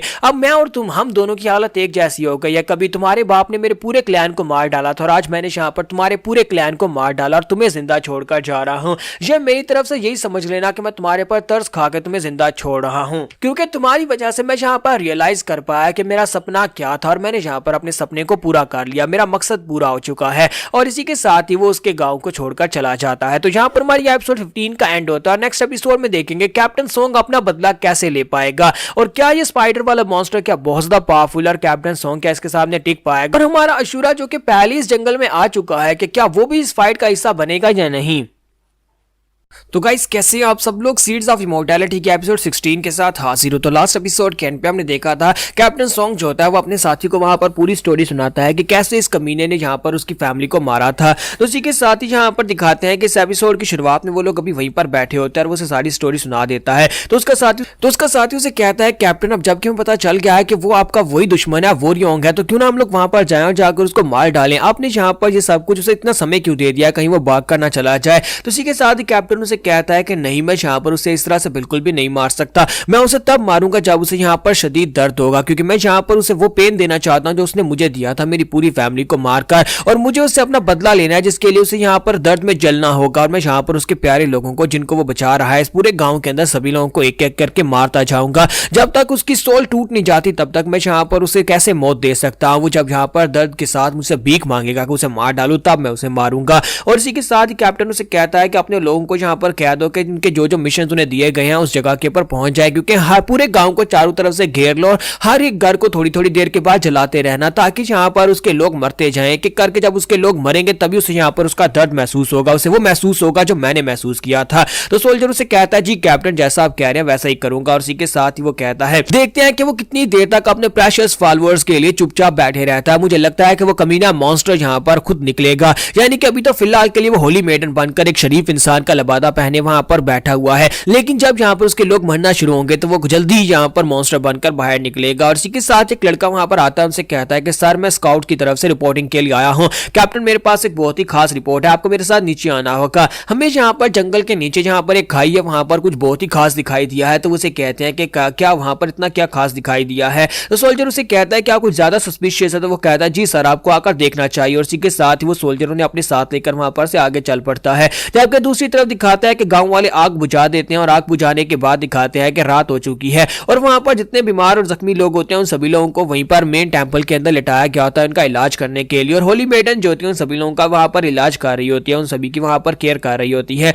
और इसी के साथ ही दिखाता है कि दूसरी तरफ वहां पर उस खाड़ी के बीचों बीच जहां पर आगे केव होती है और उस केव के अंदर वहां पर एक खाई होती है। कैप्टन को वो लोग अपने साथ लेकर वहां पर आगे की तरफ बढ़ रहे होते हैं। स्काउट वाला बंदा जो होता है उनसे कहता है कि हमें यहाँ पर जो रिपोर्ट्स मिली है रिपोर्ट्स के मुताबिक ये कहा जा रहा है कि पहले भी यहाँ पर कई बार बहुत सारे बैंडिट्स और बहुत सारे रेडर्स आ चुके हैं। वो लोग यहाँ पर अटैक करने के लिए आते हैं गांव वालों के ऊपर ताकि इनके पास जो कुछ भी है वो सब कुछ लूट सके, क्योंकि ये यहाँ पर मेन लैंड से काफी ज्यादा दूर है और यहाँ पर एम्परर की तरफ से भी कोई सहूलत नहीं दी गई, कोई भी सिक्योरिटी गार्ड यहाँ पर नहीं है, जिसकी वजह से रेडर्स और लूटर्स के लिए ये बहुत ही आम सी बात है कि वो लोग यहाँ पर आकर अटैक करें। तो कैप्टन उसे कहता है तो अब जबकि यहाँ पर कोई भी गवर्नमेंट ऑफिशियल नहीं है तो फिर जाहिर सी बात है वो लोग यहाँ पर इनको लूटने के लिए आते होंगे। तो सोल्जर उसे कहता है लेकिन ज्यादा हैरानी की बात यह है कि वो लोग जो यहाँ पर इनको लूटने के लिए आते थे वो लोग यहाँ पर आते हैं और उसके बाद होली मेडन उनसे कहती है कि मैं तुम्हारे साथ चलती हूँ। और जब उनसे बात करने के लिए जाती है और जहाँ पर कहा जाता है कि वो सभी लोग उसके बाद कभी वापस ही नहीं आते, यानी कि वो सभी लूटने वाले जो यहाँ पर आते हैं उसके बाद कोई वापस नहीं आता। ये बात यहाँ के लोगों में काफी ज्यादा फेमस है कि होली मेडन उन सभी के साथ जाती है, उनके साथ बात करके उनको मनाकर वापस भिजवा देती है और वो कभी वापस नहीं आ पाते। और यही बात जो उसको काफी ज्यादा फेमस बनाती है कि सभी लोग उसको यहाँ पर एक मिरेकल समझते हैं। और मुझे लगता है कि यहाँ पर इसमें वाकई में एक मिरेकल वाली बात है कि होली मेडन उनसे बात करके उनको यहाँ पर से बेच देती है। गैंगस्टर्स या फिर इस तरह के कुछ लुटेरे जो होते हैं अगर वो लूटने की नीयत से आए तो फिर वो होली मेडन की बात सुनकर वापस क्यों चले जाते हैं। तो कैप्टन सॉन्ग भी हैरान होता है और उसे कहता है कि क्या वाकई में वो सिर्फ उनसे बात करके उन्हें वापस भिजवाती है। तो इसी के साथ उनका स्क्वाड उनसे कहता है कि सर यहाँ पर आए, यहाँ पर आकर देखे। तो वहां पर वो आकर देखते हैं तो वहां पर उनके सामने एक डेड बॉडी पड़ी होती है और यहीं पर से नेक्स्ट सीन फिर से उसी टेंपल का दिखाया जाता है जहां पर मरीज लेटे होते हैं। और उन्हीं मरीजों को जब वहां पर सभी सो जाते हैं तो उनके सोने के बाद रात का वक्त होता है। रात के वक्त दिखाता है कि छत के ऊपर कोई चढ़ता है, छत के ऊपर कोई चढ़कर खड़ा हो चुका है। तो ये वही होता है, यानी कि वही स्पाइडर वाला मॉन्स्टर जो है पूरी तरह से एक्टिवेट हो चुका है। और इसी के साथ ही वहां पर वूरियोंग जो होता है वो छत के ऊपर खड़ा होकर सामने की तरफ देखता है और कहता है कि लगता है कि इसको खत्म करने का वक्त आ चुका है। और दूसरी तरफ कैप्टन सॉन्ग और उसके साथियों को जब वहां पर डेड बॉडी मिलती है तो कैप्टन सॉन्ग कहता है कि ये क्या, जो वहां पर ऐसा लगता है किसी बैंडेड की डेड बॉडी है, लगता है कि ऊपर क्लिफ से नीचे गिरकर मर गया होगा या फिर किसी ने खुद से मारकर नीचे फेंक दिया होगा। आयरिस में यहाँ पर हैरान होने वाली क्या बात है, क्या तुम यहाँ पर हमें ये डेड बॉडी दिखाने के लिए लेकर आए हो। तो स्काउट उनसे कहता है नहीं सर, अगर यहाँ पर एक डेड बॉडी होती तो फिर तो यहाँ पर हम लोग कुछ भी नहीं कहते हैं, यानी कि हम लोग यहाँ पर आपको बुलाकर भी नहीं लाते। लेकिन असल बात यह है कि आपको यहाँ पर उसको देखना चाहिए, आप मेरे साथ आ गया है। और इसी के साथ ही उसे अपने साथ आगे लेकर आता है। तो उसी केव के अंदर एक और खाई होती है और उस खाई के अंदर उसे वहां पर कहता है कि सर वहां पर नीचे देखे। जब वो लोग वहां पर नीचे देखते हैं तो लाशों के ढेर लगे होते हैं, वहां पर कोई एक दो नहीं बल्कि हजारों के हिसाब से डेड बॉडीज पड़ी होती हैं। तो ये देखने के बाद बाद वो लोग काफी हैरान होते हैं। तो सोल्जर कहता है कि ये तो एक मास ग्रेव लगती है। तो कैप्टन सॉन्ग उनसे कहता है कि मैं तुम लोगों से पहले ही कहा था ना कि वो एक मॉन्स्टर है। तुमने जैसे कहा कि यहाँ पर जो लुटेरे आते थे वो उन सभी से बात करने के लिए जाता था और उसके बाद वो लोग कभी वापस लौट कर नहीं आए। इसका मतलब यह है कि वो सिर्फ बात करने के लिए नहीं, उन्हें यहाँ पर लेकर आता था और उसके बाद सभी को मार डालता था। मैंने तुम्हें पहले ही बताया कि वो एक मॉन्स्टर है। तो मुझे अब यहाँ पर बात पूरी तरह से कंफर्म हो चुकी है कि वो कमीना यहाँ पर एक मॉन्स्टर है और उन सभी गांव वालों को यहाँ पर बेट के तौर पर यूज कर रहा था। तो इसी के साथ उन्हें वहां पर उनके सिग्नल की आवाज आती है। उनकी एक स्क्वाड्रन मेंबर जो होता है वहां पर सीढ़ी बजाता है। तो वो लोग कहते हैं ये तो अटैक का सिग्नल है, लेकिन यहाँ पर अटैक किसके ऊपर कर रहे होंगे? क्या हमारे पर अटैक हो गया? इतनी रात के वक्त हमारे पर अटैक कौन कर सकता है? तो इसी के साथ कैप्टन सॉन्ग कहता है कि मुझे लगता है कमीना मॉन्स्टर एक्टिवेट हो चुका है, हमें जल्दी से जल्दी जाना होगा और जाकर उस कमीने को ढूंढना होगा और उसे जाकर मारना होगा। अब यहाँ पर वक्त आ चुका है उसे मारने का। तो यहीं पर दिखाता है कि उसके लोग जो होते हैं वहां पर मर रहे होते हैं। तो हमारा जो वुरयोंग होता है वहां पर आने के बाद उसकी स्क्वाड्रन को उसने जहां जहां पर भी लगाया होता है सभी सोल्जर्स को एक एक करके मार रहा होता है और उन सभी को मारते मारते फिर साथ ही वो आगे बढ़ता है। तो वहां पर और लोग निकल कर आ जाते हैं। तो इसी के साथ ही वो लोग जब उसकी तरफ आगे बढ़ते हैं तो स्पाइडर जो होता है वहां पर मुस्कुराता है। जबकि यहीं पर से नेक्स्ट सीन हमें एक क्लिफ के ऊपर का दिखाते हैं जहां पर से चीफ के पास एक डिमोनिक आंख वाली दूरबीन होती है। वो उस डिमोनिक आंख वाली दूरबीन के साथ वहां पर दूर से ही देख रही होती है और कहता है कि हमारा टारगेट तो बाहर निकल चुका है, हमें यहाँ पर अब अपने टारगेट को बाहर नहीं निकालना पड़ेगा। ये तो बहुत ही अच्छी बात है। मैं तो यही सोच रहा था कि इस कमीने स्पाइडर को उसके वेब के अंदर से बाहर कैसे निकाले, क्योंकि स्पाइडर्स बहुत ज्यादा कनिंग होते हैं। वो हमेशा अपने जाले के अंदर बैठे रहते हैं, यानी कि उन्होंने अपना जाल बुना होता है वो उसके अंदर ही रहते हैं ताकि जो दुश्मन है वो उनके जाल के अंदर आकर ट्रैप हो सके, उन्हें पकड़ ना सके। लेकिन अब जबकि वो अपने जाल के अंदर से बाहर निकल चुका है तो इस मकड़ी को पकड़ना बहुत ज्यादा आसान हो जाएगा। अब जबकि ये मकड़ी यहाँ पर खुद बाहर आ गई है तो फिर ठीक है, यहाँ पर इसको पकड़ते हैं। जबकि हमारा शूरा जो होता है वो बड़े आराम से वहां पर सो रहा होता है। तो चीफ उसके मुंह पर पांव मारते हैं और उसे कहता है कि राइज एंड शाइन, जल्दी से उठ जा बच्चे, यहाँ पर हंटिंग का वक्त हो चुका है। तो शूरा उठकर बैठ जाता है, कहता है कि चीफ ये क्या तुमने मेरी नाक तोड़ दी? तो चीफ उसे कहता है कि अब जल्दी से उठकर खड़े हो जाओ, यहाँ पर स्पाइडर खुद यहाँ पर अपने जाल के अंदर से बाहर निकल कर आ गया है तो हमें जाकर उसे पकड़ना होगा। अब जबकि वो अपने जाल के अंदर से बाहर आ गया तो तुम्हारे लिए काफी ज्यादा आसानी हो जाएगी उसे पकड़ने में, वरना उसे पकड़ना बहुत ज्यादा मुश्किल हो जाता। तुम्हें पता है कि एक मकड़ी को पकड़ने का सबसे आसान तरीका क्या होता है? उस मकड़ी को उसके जाल से बाहर निकालो। अगर वो अपने जाल से बाहर निकल आएगी तो वो भाग नहीं पाएगी, क्योंकि अपने सिल्क के ऊपर वो बड़ी तेजी के साथ भाग जाती है। तो इसी के साथ ही हमारा शूरा जो होता है वो कहता है कि आप यहाँ पर क्या अपने मुंह में बकवास किए जा रहे हैं, मुझे बताएं कि मुझे क्या करना है। तो वो उसे कहता है कि क्या तुम्हें वहां पर वो सभी गांव वाले लोग दिखाई दे रहे हैं? असल में वो पूरा गांव उसकी मकड़ी के जाल की तरह था और सारे गांव वाले लोग जो थे वो यहाँ पर उसका खाना नहीं थे। पहले मुझे यही लगा था कि वो उन सभी को खाने के तौर पर यूज कर रहा है, लेकिन असल में वो उन गरीब गांव वालों को यहाँ पर चारे के तौर पर यूज कर रहा था, क्योंकि जितने ज्यादा गरीब लोग वहां पर अपने आसपास रखेगा दूसरे लोग उनके पर अटैक करने के लिए आएंगे, बिल्कुल ऐसे जैसे एक मकड़ी करती है। अगर उसके जाल के अंदर एक बड़ा कीड़ा आकर फंस जाता है तो वो उस कीड़े को खुद खा तो नहीं सकती, लेकिन जब यहाँ पर दूसरे कीड़े उस कीड़े को खाने के लिए आते हैं तो वो उन सभी को पकड़ लेती है और उन सभी को खा जाती है। बिल्कुल वैसे इसने अपने आसपास पूरा गांव बसा कर रखा हुआ था ताकि लोग उनको लूटने के लिए यहाँ पर आए और सभी लोगों को लूट कर यानी कि उन सभी को मारकर अपना शिकार बनाकर वो मकड़ी खा सके। तो माशूरा कहता है कि बॉस अगर आप यहाँ पर यही बकवास करने वाले हो तो क्या मैं फिर से सो जाऊं? तो चीफ उसे कहता है कि हाँ तुम सो सकते हो, अगर तुम्हें अपने मुंह के ऊपर फिर से मेरा बूट नहीं खाना तो फिर अब जल्दी से उठो, अपनी तशरीफ उठाओ, अपना डंडा लो, जाकर उस मकड़ी को पकड़ कर लाओ। यहाँ पर हमारी एपिसोड 16 का एंड करेंगे और नेक्स्ट एपिसोड में हम लोग देखेंगे कि हमारे शूरा और मकड़ी की फाइट होगी। कैसे हैं आप सब लोग? सीड्स ऑफ इमोर्टैलिटी के एपिसोड 17 के साथ हाजिर हो। तो इस एपिसोड की शुरुआत में दिखाते हैं कि स्पाइडर वहां पर नीचे होता है तो सोल्जर उसके ऊपर आकर अटैक करने की कोशिश करते हैं, लेकिन वो बड़ी आसानी के साथ उनके अटैक को अवॉइड कर लेता है, क्योंकि अब वो स्पाइडर की तरह स्पाइडर के मूव्स को भी यूज कर सकता है। तो ऊपर की तरफ जंप करता है, वो एक लड़के के सर के ऊपर अपना हाथ रखता है और पीछे की तरफ बैक फ्लिप करता है और उसकी गर्दन को भी पीछे की तरफ स्नैप कर देता है और उसकी गर्दन मुड़ जाती है और बेचारा सोल्जर मर जाता है। बाकी के दो पीछे से निकलते हैं और एक उसके ऊपर अपनी तलवार से अटैक करता है, लेकिन वो बड़ी आसानी से अटैक को अवॉइड कर लेता है और वहीं पर से वो उसकी गर्दन के ऊपर भी मारता है, जिसकी वजह से वो वहां पर नीचे गिर जाता है। और तीसरे वाला आगे बढ़ता है और उसके ऊपर अटैक करता है, लेकिन वो तीसरे वाले के मुंह के ऊपर अपना पंच मारता है, जिससे वो भी वहीं पर गिरकर मर जाता है। और इसी के साथ ही वो स्पाइडर जो होता है वहां पर उनमें से एक सोल्जर को उसके कपड़ों से उठाता है, वहीं पर से उठाकर उसे सामने की तरफ करता है, क्योंकि सामने की तरफ से उसके ऊपर नाइफ्स फेंके जा रहे होते हैं। तो वो नाइफ्स को ब्लॉक करने के लिए उसकी डेड बॉडी को सामने करके अपने आप को बचाता है। तो फिर साथ ही वो कहता है कमीना कहीं का कुछ ज्यादा ही होशियार है। तो तीन और सोल्जर्स भागते हुए उसकी तरफ आगे बढ़ते हैं, जबकि हमारा स्पाइडर वूरी लियोंग जो होता है वहां पर मुस्कुरा रहा होता है। तो इस बात से वो लोग और भी ज्यादा हैरान होते हैं और इसी के साथ ही जैसे वो लोग उसके करीब पहुंचते हैं तो वो उनके ऊपर भी अटैक करना शुरू कर देता है। तो इसी के साथ ही कैप्टन सॉन्ग को दिखाता है कि वो अपने सोल्जर्स के साथ बड़ी तेजी के साथ भागता हुआ उस तरफ आगे बढ़ रहा होता है। वहां पर उसे देखता है, वो कहता है ये वही कमीना है, यहाँ पर वही लुक इसकी आंखों में जब इसने मेरी पूरी फैमिली को मारा था, इस महीने को मैं बिल्कुल भी नहीं छोड़ूंगा। जबकि दूसरी तरफ दिखाते हैं कि चीफ जो होते हैं वो शुरा से कहते हैं कि शुरा वहां पर फाइट हो रही है, मुझे लगता है कि वो वहां पर फाइट कर रहा है और इस वक्त वो एक हंटर बनकर फाइट कर रहा है। तो वक्त आ चुका है अब यहाँ पर हंटर जो है वो प्रे बन जाए, अब तुम यहाँ पर हंटर बनकर जाओगे, जाकर उसका शिकार करोगे। तो शुरा कहता है हाँ क्यों नहीं चीफ, अभी जाता हूँ, जाकर उसकी तशरीफ कूट कर आता हूँ। तो कैप्टन सॉन्ग जैसे जैसे वहां पर आगे बढ़ता है तो रास्ते में उसके सोल्जर्स की लाशें पड़ी होती है। उन सभी सोल्जर्स की डेड बॉडीज को देखता वो आगे की तरफ बढ़ता और कहता है कमीना कहीं का, ये तो वाकई में वही है। और इसी के साथ ही वहां पर उसे सामने से चिल्लाने की आवाज आती है। वो लोग कहते हैं कि ये क्या हो रहा है, तो सामने से उसे आवाज आती है, कोई उसे कहता है कि तुम लेट हो गए हो। जब किसी के साथ उनके पीछे जो एक सोल्जर खड़ा होता है उसकी गर्दन के आर पार किसी का हाथ होता है। वो जो देखकर काफी हैरान होते हैं। तो स्पाइडर अपने हाथ को यहाँ पर ब्लेड की तरह यूज करते हुए उसकी गर्दन के आर पार करके उस बेचारे को मार डालता है। अब यहाँ पर सिर्फ और सिर्फ 4 सोल्जर्स बचते हैं, कैप्टन सॉन्ग और उसके साथ उसके 3 और सोल्जर्स। तो इसी के साथ ही वो उसे कहता है तुम कहां पर काफी ज्यादा लेट हो गए हो, मुझे नहीं लगा था कि तुम यहाँ पर वापस आओगे, मुझे लगा कि शायद तुम यहाँ पर से चले गए हो क्योंकि तुम्हें यहाँ पर कंफर्म हो गया होगा कि मैं वो नहीं हूं, लेकिन तुम भाग कर नहीं गए, लेकिन इस बार मैं तुम्हें बिल्कुल भी नहीं छोड़ूंगा। तो एक सोल्जर बड़ी तेजी के साथ उसके ऊपर अटैक करने के लिए आगे बढ़ता है। जैसे वो उसके करीब पहुंचता है इसी के साथ ही हमारा जो कैप्टन के साथ वाला सोल्जर होता है उसका वफादार वो उसे कहता है कैप्टन मैं यहाँ पर इसके साथ फाइट करता हूँ, मैं इसे रोक कर रखूंगा, तब तक तुम यहाँ पर से भाग कर चले जाओ, हम लोग अकेले यहाँ पर इस मॉन्स्टर से फाइट नहीं कर सकते, हमारे पास 2 ही ऑप्शन है, या तो मैं इसे जाकर ब्लॉक करूं और तुम अटैक करके उसे एक ही स्ट्राइक में मार डालना, या फिर तुम यहाँ से भाग जाओ।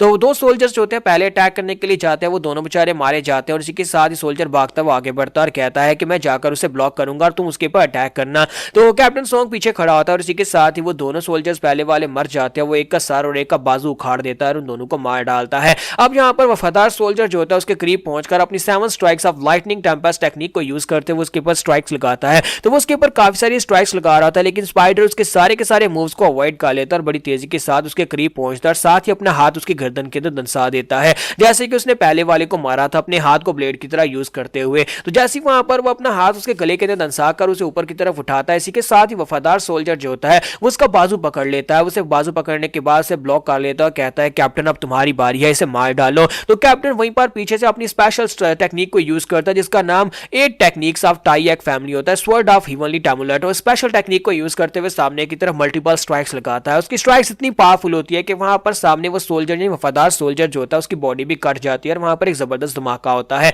और आसपास के जितने पेड़ होते हैं वो सारे के सारे कट कर वहां पर ग्राउंड के ऊपर गिर जाते हैं, उनके टुकड़े टुकड़े हो जाते हैं। हालांकि उसकी ये टैमुलेट स्वर्ड टेक्निक काफी ज्यादा पावरफुल थी, लेकिन इसके बावजूद वहां पर उसके सारे सोल्जर्स की डेड बॉडी के टुकड़े पड़े होते हैं, लेकिन यहाँ पर स्पाइडर नहीं होता, स्पाइडर बच जाता है। तो वो कहता है कि ये क्या हो गया, मेरे सोल्जर्स मारे गए लेकिन स्पाइडर कहां पर है। तो इसी के साथ स्पाइडर जो होता है उसके पीछे होता है, वहां पर हंस रहा था, वो पेड़ की डाल के ऊपर बैठा होता है और उसे कहता है कि तुम तो कुछ ज्यादा ही कोल्ड हार्टेड हो गए हो, तुमने अपने ही लोगों के टुकड़े टुकड़े कर दिए, लगता है कि तुम्हें अपने लोग यहाँ पर पसंद नहीं थे, तुम मेरी तरह होते जा रहे हो। फिर साथ ही उसे कहता है कि जैसे जैसे तुम यहाँ पर बड़े होते जा रहे हो अपने बाप की तरह हो गए, तुम्हारा बाप भी एक बहुत ही कमीना इंसान था, बिल्कुल तुम उसकी तरह हो गए हो, एक हार्टलेस मर्डरर बन गए हो। तो ये बात सुनते ही मास्टर सॉन्ग जो होता है पीछे की तरफ घूमकर उसके ऊपर स्ट्राइक्स लगाता है, तो वहां पर वो सारे पेड़ कट जाते हैं, लेकिन स्पाइडर फिर से वहां पर बच जाता है। स्पाइडर जो होता है पीछे की तरफ जंप करता है और उन सभी पेड़ों के बीच से वहां पर नीचे उतर आता है। जब वो नीचे उतरता है तो हमारा सॉन्ग उसके ऊपर अटैक करने के लिए आगे बढ़ता है, फिर से अपनी तलवार को घुमाकर उसके ऊपर स्ट्राइक्स लगाना स्टार्ट करता है, लेकिन चाहे वो कितनी बार यहाँ पर उसके ऊपर स्ट्राइक्स क्यों ना लगा ले,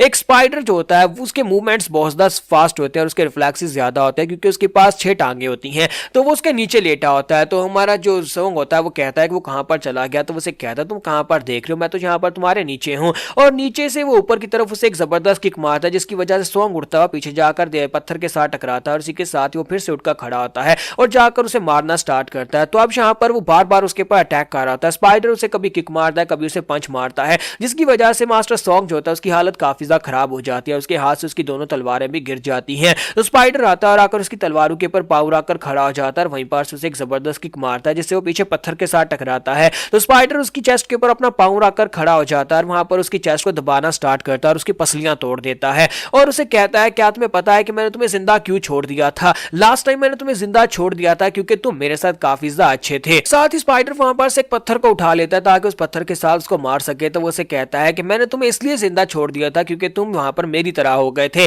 तुम्हारे फादर ने मेरी पूरी फैमिली को मार डाला और उसके बाद मैंने तुम्हारी पूरी फैमिली को मार डाला, मैंने यहाँ पर तुम्हारे पर तरस खाया था और तुम्हें जिंदा छोड़ दिया था, लेकिन क्या तुम्हें लगता है कि इस बार तुम फिर से मुझे मारने के लिए आए तो क्या मैं यहाँ पर तुम्हें जिंदा छोड़ दूंगा। और साथ ही वो उस पत्थर को वहां पर क्रश कर देता है और उसे कहता है कि इस बार मैं यहाँ पर इस पत्थर की तरह तुम्हारी स्कल को पूरी तरह से स्कैटर करने वाला हूं, मैं तुम्हारी हड्डियां तोड़ दूंगा। इस बार यहाँ पर कोई बच्चों वाली गेम नहीं होने वाली। लास्ट टाइम मैंने यहाँ पर तुम्हारी फैमिली को मारा और उसके बाद मैं वहां पर से निकल आया था, लेकिन तुम्हारे बाप कमीने ने जो कुछ भी किया था उस सब के लिए यहाँ पर तुम्हें भी माफ नहीं किया जाएगा। क्या तुम यहाँ पर मेरी पावर्स को देख पा रहे हो? जो तुम्हारी तरह नहीं है, मैंने यहाँ पर सारी जिंदगी कोई ट्रेडिंग नहीं की, बल्कि ये एक वो पावर है जो कि मेरे कबीले की तरफ से यानी कि मेरे क्लैन की तरफ से मुझे मिली थी। ये हमारे क्लैन की तरफ से पैदाइश के वक्त हमें मिलती है। हम लोग एक्स्ट्रा ऑर्डिनरी स्ट्रेंथ के साथ पैदा होते हैं। तुम और मैं, हम दोनों एक अलग अलग स्पीशीज से बिलोंग करते हैं। हम दोनों के बीच में एक ब्रिज था, लेकिन चाहे तुम अपनी सारी जिंदगी ट्रेनिंग क्यों ना करते रहते, तुम यहाँ पर कभी भी इस वॉल को पार करने के बाद मेरे तक नहीं पहुंच सकते और मुझे नहीं हरा सकते थे। तो इसी के साथ स्पाइडर उसे कहता है कि शायद तुम्हें यहाँ पर इस बारे में बिल्कुल भी आइडिया नहीं होगा कि तुम्हारा बाप एक बहुत ही घटिया और कमीना इंसान था, और वो एक ऐसा इंसान नहीं था जिसके लिए तुम यहाँ पर अपनी जान को दांव पर लगाकर उससे उसका बदला लेने के लिए आ गए हो।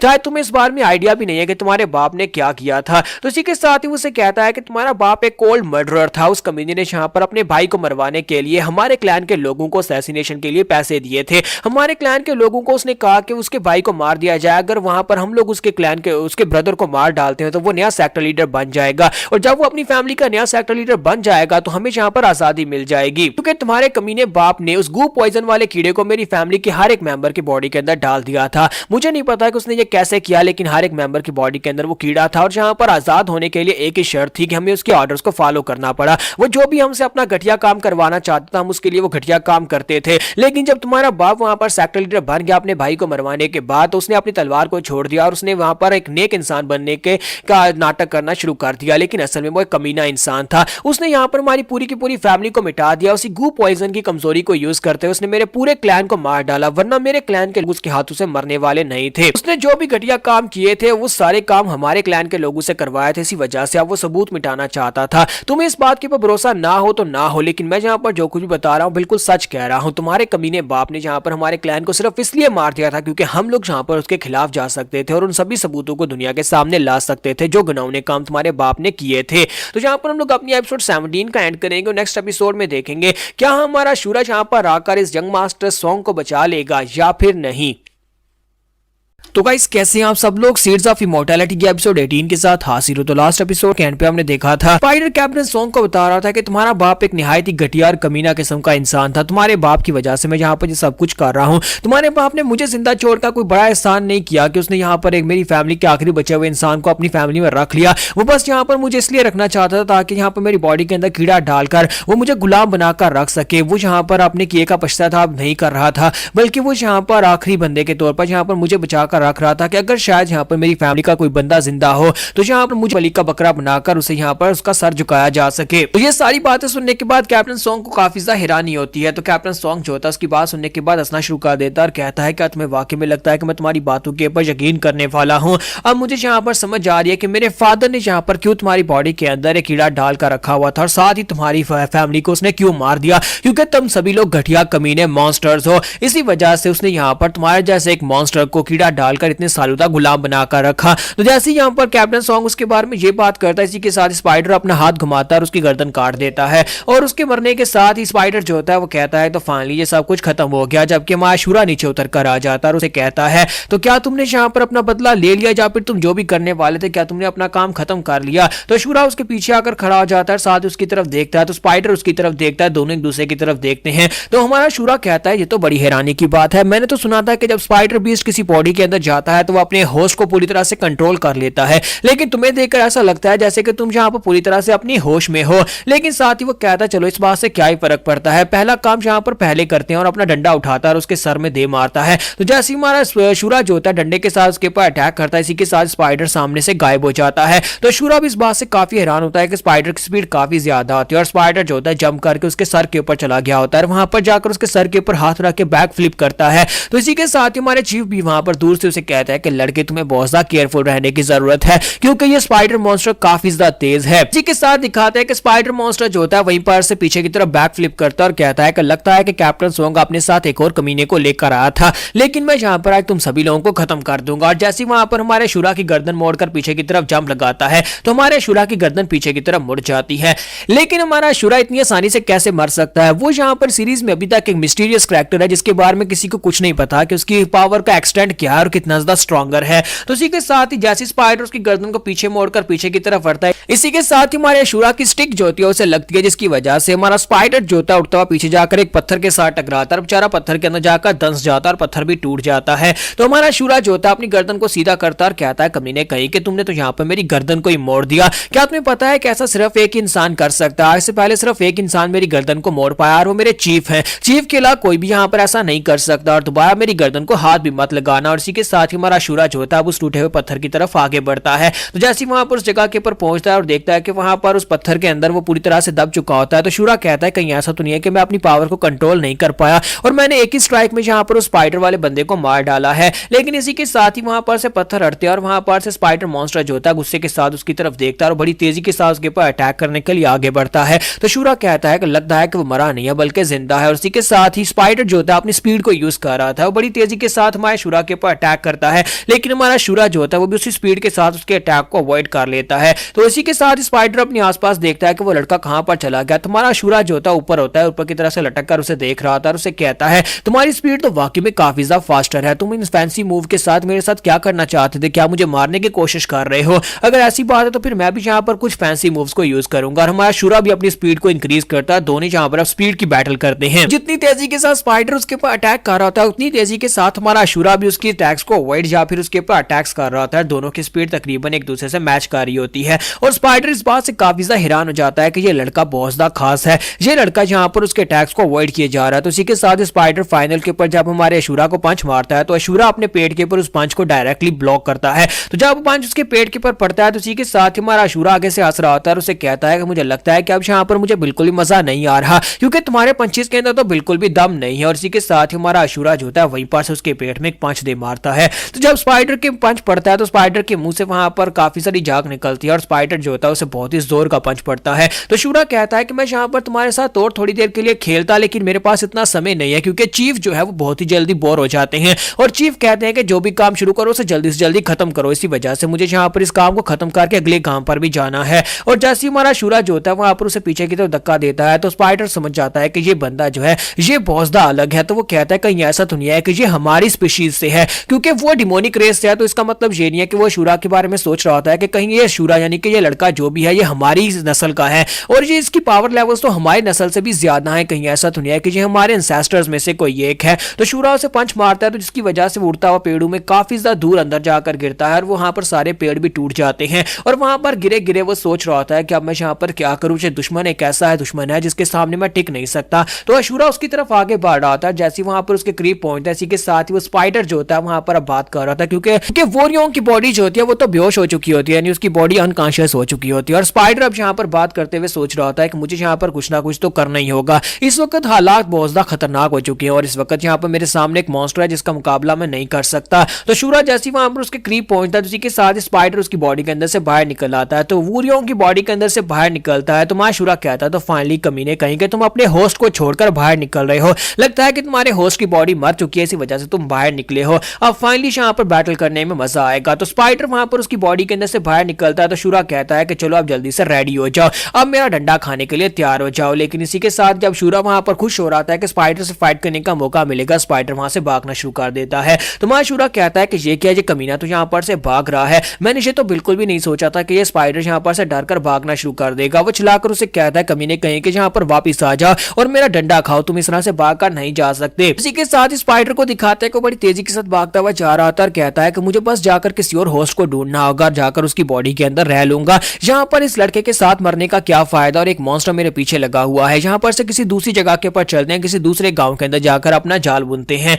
तो जैसे ही वो भागता हुआ आगे की तरफ बढ़ रहा था इसी के साथ ही वहां पर सामने चीफ खड़े होते हैं और पहली बार इस सीरीज में यहाँ पर चीफ की थोड़ी बहुत पावर्स का एक ग्लिम्स दिखाया जाता है, जैसे कि मूवीज का टीजर नहीं दिखाते बिल्कुल वैसे ही। तो जैसे ही वो उसके करीब पहुंचता है तो वहां पर चीफ की बॉडी के अंदर से डेडली ब्लैक कलर की एनर्जी निकल रही होती है और जैसे ही वो चीफ के करीब पहुंचता है वो डर जाता है और वहीं पर रुक जाता है। तो स्पाइडर वहीं पर रुकता है और कहता है कि ये क्या, ये बुढ़ा आदमी इतना ज्यादा खतरनाक कैसे हो सकता है। और साथ ही वहां पर उसे वहां पर धुएं का बना हुआ एक डीमन दिखाई देता है। तो वो कहता है ऐसा बिल्कुल भी नहीं हो सकता, मैं इस मॉन्स्टरस हॉरर एनर्जी के पार बिल्कुल भी नहीं जा सकता है। ये क्या चीज है, क्या ये काम इंसान है। तो इसी के साथ चीफ उसे कहते हैं कि तुम वो एक स्पाइडर मॉन्स्टर हो जो कि दूसरों की सोल को खा खा कर अपने आप को स्ट्रॉन्गर बना रहा था, लेकिन अब यहाँ पर तुम्हारा ये सब कुछ खत्म होता है, तुम आज के बाद किसी की सोल को भी खा नहीं पाओगे। तो इसी के साथ ही हमारे शूरा का डंडा जोड़ता है, वो उड़ता हुआ पीछे से आता है, उसके पछवाड़े से गुस्तार मुंह वाले रास्ते बाहर निकल जाता है कि वो स्पाइडर की बॉडी को वहां पर अपने डंडे के साथ ही डिस्ट्रॉय कर देता है और चीफ को कुछ करना भी नहीं पड़ता और स्पाइडर मॉन्स्टर जो होता है वहीं पर अभी मरने वाला होता है।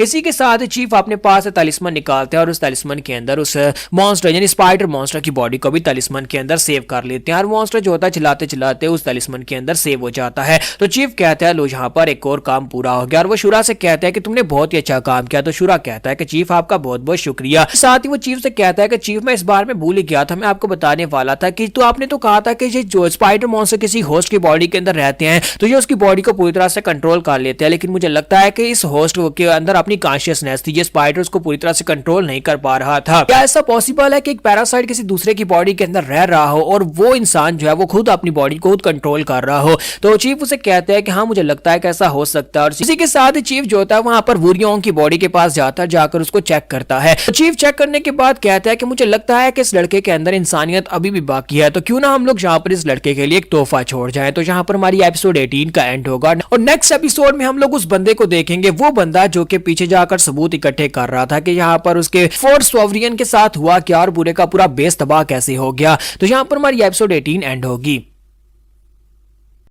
तो गाइस कैसे हैं आप सब लोग। सीड्स ऑफ इमोर्टैलिटी के एपिसोड 19 के साथ हाजिर हो। तो लास्ट एपिसोड के एंड पे हमने देखा था कि वहां पर स्पाइडर जो होता है ग्राउंड के ऊपर गिरा पड़ा होता है, वो बेहोश पड़ा होता है। तो उसके चीफ वहां पर उसके पास आते हैं और आकर उसकी बॉडी को चेक करते हैं और अशूरा से कहता है कि तुमने बिल्कुल ठीक कहा था, मुझे लगता है कि ये लड़का जो है ये यहाँ पर अभी तक रेजिस्ट कर पा रहा था, उसने यहाँ पर इसकी बॉडी के ऊपर कंट्रोल तो किया हुआ था, स्पाइडर इसकी बॉडी के ऊपर कंट्रोल कर चुका था, लेकिन इसके बावजूद इस लड़के ने यहाँ पर रेजिस्ट किया और अभी तक यहाँ पर अपनी कॉन्शियसनेस को संभाल कर रखे हुए था। क्योंकि इतने सारे गाँव वालों के वहां पर होते हुए भी इसने यहाँ पर अपने आप को संभाल कर रखा, क्योंकि स्पाइडर मॉन्स्टर जो कि हर वक्त किसी ना किसी को खाना चाहता है, वो हर किसी को अपना खाना समझता है, इसने फिर भी इसके बावजूद वहां पर इतने सारे लोगों में अपने आप को संभाल कर रखा और उन लोगों को नहीं खाया, उन सभी को सेफ रखना चाहता था। तो मुझे लगता है कि हमें यहाँ पर इस लड़के के लिए कुछ ना कुछ तो करना चाहिए। तो इसी के साथ स्पाइडर जो होता है वो कहता है कि मैं यहाँ पर इसके लिए एक तोहफा छोड़कर जाऊंगा और इसी के साथ ताची उनको दिखाता है कि वो उसका डंडा भी उठाकर ले आता है। तो हमारा शुरा कहता है तो फिर चीफ चलो जल्दी से यहाँ पर से निकलते हैं और इसी के साथ ही वहां पर उसके लिए तोहफा छोड़ देते हैं और वहां पर से चल पड़ते हैं।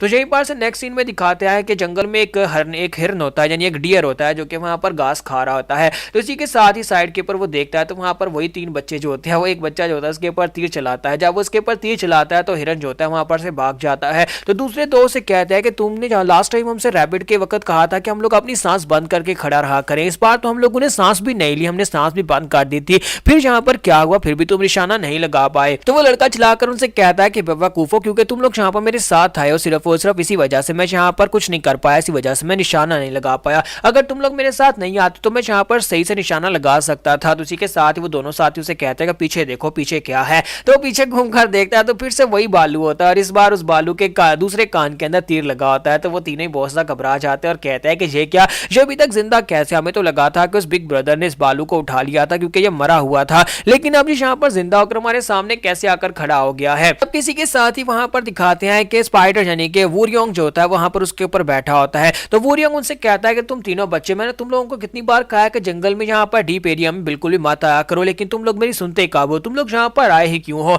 तो वो कहता है कि डिवाइन लेडी आप यहाँ पर क्या कर रही हैं। तो वो उनसे कहते हैं कि मैं तो बस यहाँ पर तुम्हें देखने के लिए आई हूँ, तुम लोग यहाँ पर क्या कर रहे हो, शुक्र करो कि मेरा आज मूड नहीं है, वरना मैं तुम लोगों को काफी अच्छे से यहाँ पर डांटती और तुम्हें पीटती भी। चलो जल्दी से आप इसके ऊपर बैठ जाओ। और वो सभी लोग बालू के ऊपर बैठ जाते हैं। तो वूरियोंग जो होता है उन तीनों बच्चों को वहां पर उनके घर के करीब छोड़ता है और वहीं पर से उस बालू के साथ प्यार करके उस बालू को भी वहां पर से बेच देता है और उनसे कहता है कि ठीक है हम लोग यहाँ पर से जा रहे हैं। तो बालू वहां से चला जाता है। तो बच्चे कहते हैं कि डिवाइन लेडी ये क्या आप इस बालू को जानती हैं, क्या ये आपका दोस्त है। तो इसी के साथ ही वो से कहती है कि हाँ यहाँ पर ये बालू जब बचपन में एक छोटा सा बच्चा था उस वक्त ये जख्मी था, तब मैंने इसकी जान बचाई थी और तब से ये मेरे साथ काफी ज्यादा लगाव रखता है और जब भी मैं जंगल में आता हूँ तब मैं यहाँ पर इससे प्यार करता हूँ। तो इसी के साथ ही वो बच्चों से कहता है कि अब तुम लोग यहाँ पर घर से ज्यादा दूर मत मत जाना क्योंकि जंगल में काफी खतरनाक जानवर हो सकते हैं। और इसी के साथ ही वो लोगों के साथ काफी अच्छे से पेश आ रहा होता है, बिल्कुल ऐसे जैसे कि उनका बिग ब्रदर हो या फिर बिग सिस्टर हो, क्योंकि वो सभी लोग शाहपुर उसे डिवाइन लेडी ही कहते हैं। लेकिन अब शाहपुर उसके हाव भाव पहले से काफी ज्यादा बदल चुके हैं, तो सभी लोग वहां पर बातें कर रहे होता है कि डिवाइन लेडी जिसे सभी लोग यहाँ पर छूना चाहते थे, टच करना चाहते थे, लेकिन वो कभी किसी से ज्यादा बात नहीं करती थी। डिवाइन लेडी सभी से ज्यादा दूर रहती थी, लेकिन अब यहाँ पर डिवाइन लेडी काफी ज्यादा बदल चुकी है। अब तो वो ऐसे यहाँ पर हम सभी लोगों के साथ बातें करती है जैसे कि वो हम सभी लोगों को बहुत ही अच्छे से जानती हो, हमारी बड़ी बहन की तरह। इसी के साथ ही वहां पर जो घर जल गए थे या फिर फाइटिंग में जो घर टूट गए थे वो सारे के सारे दोबारा रीबिल्ड हो जाते हैं और बहुत ही जल्दी जहां पर इनकी तरक्की होती है, यानी कुछ ही दिनों में जहां पर सारे के सारे घरों को दोबारा से बना लिया जाता है। और जहां पर पहले कभी टेंपल हुआ करता था डिवाइन लेडी का, अब उस जगह के ऊपर टेंपल की बजाय उन्होंने वहां पर एक स्कूल बना दिया और वहां पर जितने भी एल्डर्स हैं सभी लोगों ने मिलकर वहां पर आपस में बातचीत की और उन्होंने फैसला किया कि जहां पर बच्चों को स्कूल भेजा जाएगा और स्कूल के अंदर सुबह के वक्त बच्चों को भेजा जाता है, शाम के वक्त बड़ों की स्कूलिंग की जाती, ताकि वो लोग भी जहां पर पढ़ लिख कर कुछ बड़ा बन सके या फिर कुछ कर सके, जैसे कि डिवाइन लेडी जहां पर एक डॉक्टर बन सकी थी। तो इसी के साथ उनका गांव जो है वो तरक्की करता गया और आहिस्ता आहिस्ता यहाँ पर इनकी जो डिवाइन लेडी थी वो लोगों का साथ देती थी और यहाँ पर गांव वालों को तलवारबाजी की टेक्निक सिखाना, उनको यहाँ पर खेती बाड़ी करना, उनको यहाँ पर मेडिकल की स्टडी करवाना और जहाँ पर तरह तरह के काम जो थे वो डिवाइन लेडी ने उन सभी लोगों को सिखाए और बहुत ही जल्दी देखते देखते उनका गाँव जो होता है वहां पर एक बहुत बड़ा सिटी बन जाता है। मुझे इस वाले पार्ट की समझ नहीं आई, समय तो भी यहाँ पर इतना ज्यादा गुजरा नहीं है, फिर यहाँ पर इतनी जल्दी यहाँ पर ग्रेन ड्रॉप सिटी जो है वो इतना ज्यादा कैसे बड़ा हो गया कि यहाँ पर इतनी बड़ी बड़ी बिल्डिंग्स भी बन गई और जहाँ पर इतना बड़ा सिटी भी बन गया है। मुझे यहाँ पर यह समझ नहीं आई कि इन्होंने शॉर्ट टाइम में इतनी स्टोरी को कैसे लेंथी कर दिया। चलिए छोड़े इस बात को। तो इसी के साथ ही एक दिन वहां पर से वूरियोंग गायब हो जाता है, तो वो सभी लोग जो होते हैं वहां पर कहते हैं कि अचानक से एक दिन वूरियोंग गायब हो गया। एक बुढ़ा आदमी जो होता है वहां बच्चों को ये कहानी सुना रहा था और कहता है कि लेकिन उसके बाद से जब डिवाइन लेडी वहां पर से चली गई तो हमारे गाँव ने पहले यहाँ पर काफी सारी तरक्की कर ली थी, हमारा गाँव पहले से काफी ज्यादा महान बन चुका था। बुढ़ा आदमी उन सभी बच्चों से कहता है कि डिवाइन लेडी जो थी वो मर गई और ऊपर आसमान में जाकर एक तारा बन गई है। वही बच्चा जो कि वहां पर शिकार करने के लिए जाता था वो ऊपर चांद की तरफ देखता और कहता है कि ऐसा बिल्कुल भी नहीं हो सकता। वो बुढ़ा आदमी जहां पर झूठ बोलता है, ऐसा कैसे हो सकता है कि डिवाइन लेडी ऊपर जाकर एक तारा बन गई है, वो कहीं पर चली गई है, हमें छोड़कर चली गई है। तो यहीं पर से नेक्स्ट सीन हमारे शूरा का दिखाता है कि हमारा शूरा और उसके मास्टर जो होते हैं वो घोड़ा गाड़ी लेकर आगे की तरफ जंगल में बढ़ रहे होते हैं।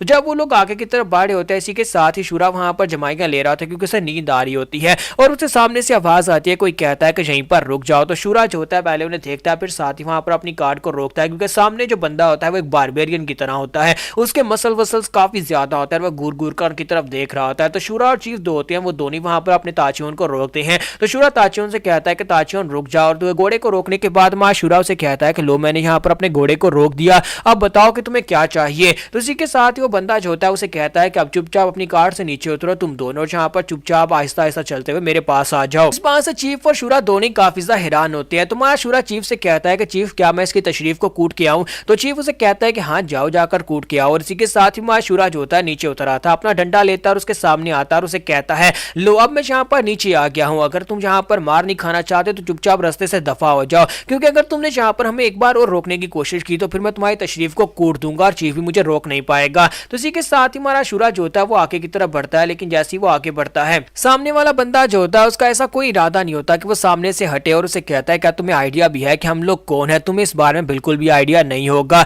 लेकिन इसी के साथ ही हमारा शूरा जो होता है अपने डंडे के साथ उसके ऊपर अटैक कर देता है। वो जब अपने डंडे के साथ उसके ऊपर अटैक करता है तो वो बंदा जो होता है चाहे वो कितना ही हटा कटा क्यों नहीं था, जैसे वहां पर शूरा की स्टिक उसे लगती है तो उसी के साथ ही वो साथ वाली दीवार के अंदर दंस जाता है। वहां पर एक बड़ा सा पत्थर होता है और उसके साथ जाकर टकराता है। बाकी के तीनों सोल्जर जो होते हैं वो भी काफी ज्यादा घबरा जाते हैं और कहते हैं कि लगता है कि फाइट करना पड़ेगी। तो हमारा शूरा कहता है कि बेवकूफो तुम लोगों से पहले कहा था कि हमारे रास्ते से हट जाओ, आज तुम लोगों को क्या पड़ी थी हमारे रास्ते के बीच में आने की। और इसी के साथ ही वहां पर वो लोग अटैक करने के लिए आगे बढ़ते हैं। जब वो शूरा के ऊपर अटैक करने के लिए आगे बढ़ने लगते हैं और हमारा शूरा अपनी स्टिक के साथ उनके ऊपर अटैक करने लगता है तब उसे पता चलता है कि उसकी स्टिक वहां पर फंस चुकी है। शूरा इस बात से बहुत हैरान होता है और कहता है कि ये क्या हो रहा है, मेरी स्टिक वहां पर से निकल क्यों नहीं पा रही। तो अपनी स्टिक को वहां पर खींचने की कोशिश करता है, लेकिन उस बंदे ने जो कि उस जिसके ऊपर उसने स्टिक से अटैक किया था उसने उसकी स्टिक को पकड़ रखा होता है और वो उसकी स्टिक को छोड़ नहीं रहा होता और साथ ही वहां पर वो हंस रहा होता है। वो हमारे शूरा की तरफ देखकर वहां पर हंसता है एटीट्यूड के साथ। तो हमारे चीफ जो होते हैं वो भी इस बात से काफी हैरान होते हैं कि वो बॉडी बिल्ड वाला बंदा जो है उसकी बॉडी भी यहाँ पर शूरा की तरह काफी ज्यादा स्ट्रॉन्गर है।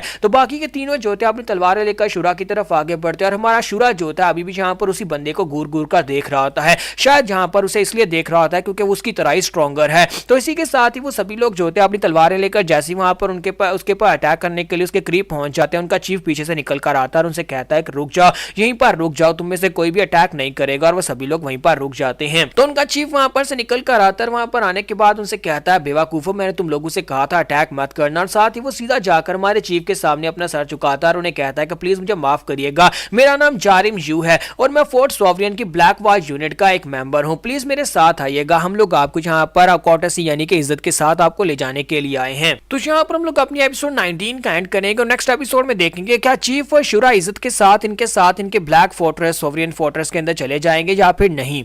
तो आगे क्या होगा ये हम लोग नेक्स्ट एपिसोड में देखेंगे। एपिसोड की एक्सप्लेनेशन अच्छी लगी तो कमेंट करके जरूर बताइएगा और वीडियो को लाइक करना मत भूलिएगा। Thank you. तो गाइस कैसे हैं आप सब लोग, सीड्स ऑफ इमोर्टैलिटी के एपिसोड 20 के साथ हाजिर हो। तो लास्ट एपिसोड के एंड पे हमने देखा था कि फोर्ट सॉवरियन से एक और कैप्टन आता है जिसका नाम जारिम यू होता है और वो यहाँ पर आकर चीफ से रिस्पेक्टफुली कहता है कि आपको हमारे साथ चलना होगा, हमारे कैप्टन आपसे बात करना चाहते हैं, प्लीज हम लोग यहाँ पर बड़ी तमीज से आपसे बात कर रहे हैं क्योंकि यहाँ पर मेरे दोस्तों ने आपके साथ जो बदतमीजी की उसकी वजह से मैं आपसे माफी चाहता हूँ। तो चीफ उसकी बात सुनने के बाद काफी ज्यादा शांत होते हैं। तो इसी के साथ ही जारिम यू उनसे कहता है कि हमारा मिशन यह है कि आप हमारे साथ चले, मैं आपकी परमिशन से आपको अपने साथ ले जाना चाहता हूं, मैं कोई भी जोर जबरदस्ती नहीं करूंगा। तो इसी के साथ चीफ उसकी बात सुनने के बाद उसे कहता है कि तुम यहाँ पर हमारे सामने काफी ज्यादा तमीज से बात कर रहे हो, तुम थोड़ी देर पहले भी यहाँ पर तमीज से बात कर सकते थे, लेकिन पहले तुमने यहाँ पर अपने उस हट्टे कट्टे सबॉर्डिनेट से कहा कि हमारा रास्ता रोककर बदतमीजी से बात करे, लेकिन अगर हम लोग यहाँ पर रिफ्यूज कर दे तो बताओ क्या होगा। तो इसी के साथ ही वो कैप्टन जो होता है वो उनसे कहता है कि अगर आप यहाँ पर रिफ्यूज कर देते हैं तो फिर यहाँ पर मैं आपको चुपचाप जाने दूंगा क्योंकि मैं आपको रोक तो नहीं सकता, क्योंकि हमारा आपके साथ ऐसा कोई कनेक्शन तो नहीं है जो मैं आपको यहाँ पर रोक सकूं, इसलिए प्लीज आप यहाँ पर से जा सकते हैं। तो चीफ उसकी बात सुनने के बाद और भी हैरान होते हैं।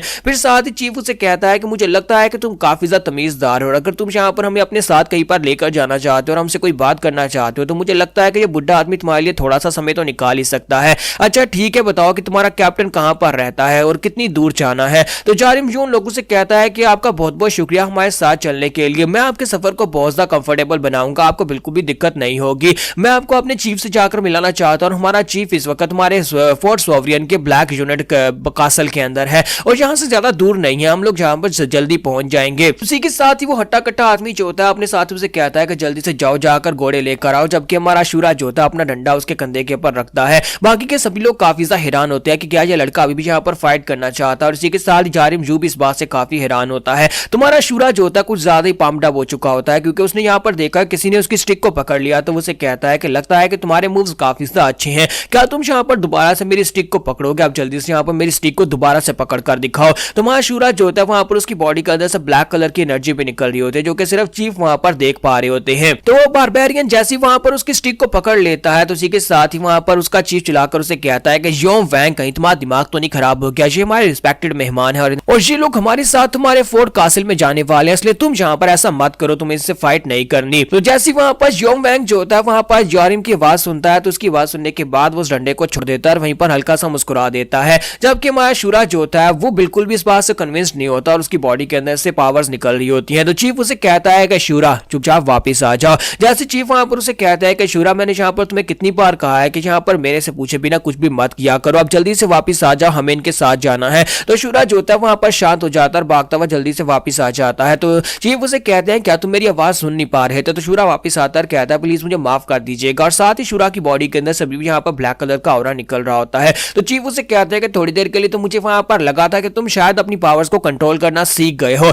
लेकिन मुझे लगता है कि अभी तुम्हें यहाँ पर बहुत कुछ सीखने की जरूरत है, लगता है कि तुम्हारी तशरीफ को कूटने की जरूरत है, तभी तुम जाकर यहाँ पर ये सब कुछ सीखोगे। तो शुरा बेचारा वहां पर काफी ज्यादा शर्मिंदा होकर बैठा होता है, कहता है कि चीफ अगली बार ऐसा नहीं होगा। इसी के साथ ही वो लोग जो होते हैं वहां पर से आगे की तरफ चलना स्टार्ट करते हैं क्योंकि यहाँ पर उनकी जो ब्लैक फोर्ट कासल है वो यहाँ पर से काफी ज्यादा नजदीक होने वाला है। तो वो उनसे कहता है कि हम लोग बहुत ही जल्दी वहां पर पहुंच जाएंगे। जारिम यू उन लोगों से कहता है कि आप लोग हमारे पीछे पीछे ही रहना, हम लोग बहुत ही जल्दी वहां पर पहुंच जाएंगे और वहां पर हमारे चीफ से कुछ बातें करने के बाद आप जहां पर जाना चाहे वहां पर जा सकते हैं। तो ये दोनों उसके साथ चल तो पड़ते हैं लेकिन इन्हें इसके ऊपर कोई भी भरोसा नहीं होता कि आखिर ये कमीना इंसान इन्हें अपने साथ लेकर क्यों जा रहा है। तो यहीं पर नेक्स्ट सीन जो होता है इनके कासल का दिखाया जाता है। तो फोर्ट सॉवरियन का ये ब्लैक यूनिट का कासल जो होता है यहाँ पर कासल एक ब्रिज पार करने के बाद उसके आगे एक माउंटेन के ऊपर बनाया गया होता है। तो यहाँ पर इनका कासल का दरवाजा ओपन होता है, ये सभी लोग अंदर चले जाते हैं। जैसे ये लोग अंदर जाते हैं तो वहां पर देखते हैं कि कुछ लोगों को बुरी तरह से पीटा जा रहा होता है। वहां पर कुछ लोगों के ऊपर वहां पर काफी बुरी तरह से हंटर के साथ उनकी कुटाई की जा रही होती है। तो ये देखने के बाद हमारे जो चीफ होते हैं उसे कहते हैं कि ये यहाँ पर क्या हो रहा है, इन सभी लोगों को क्यों मारा जा रहा है।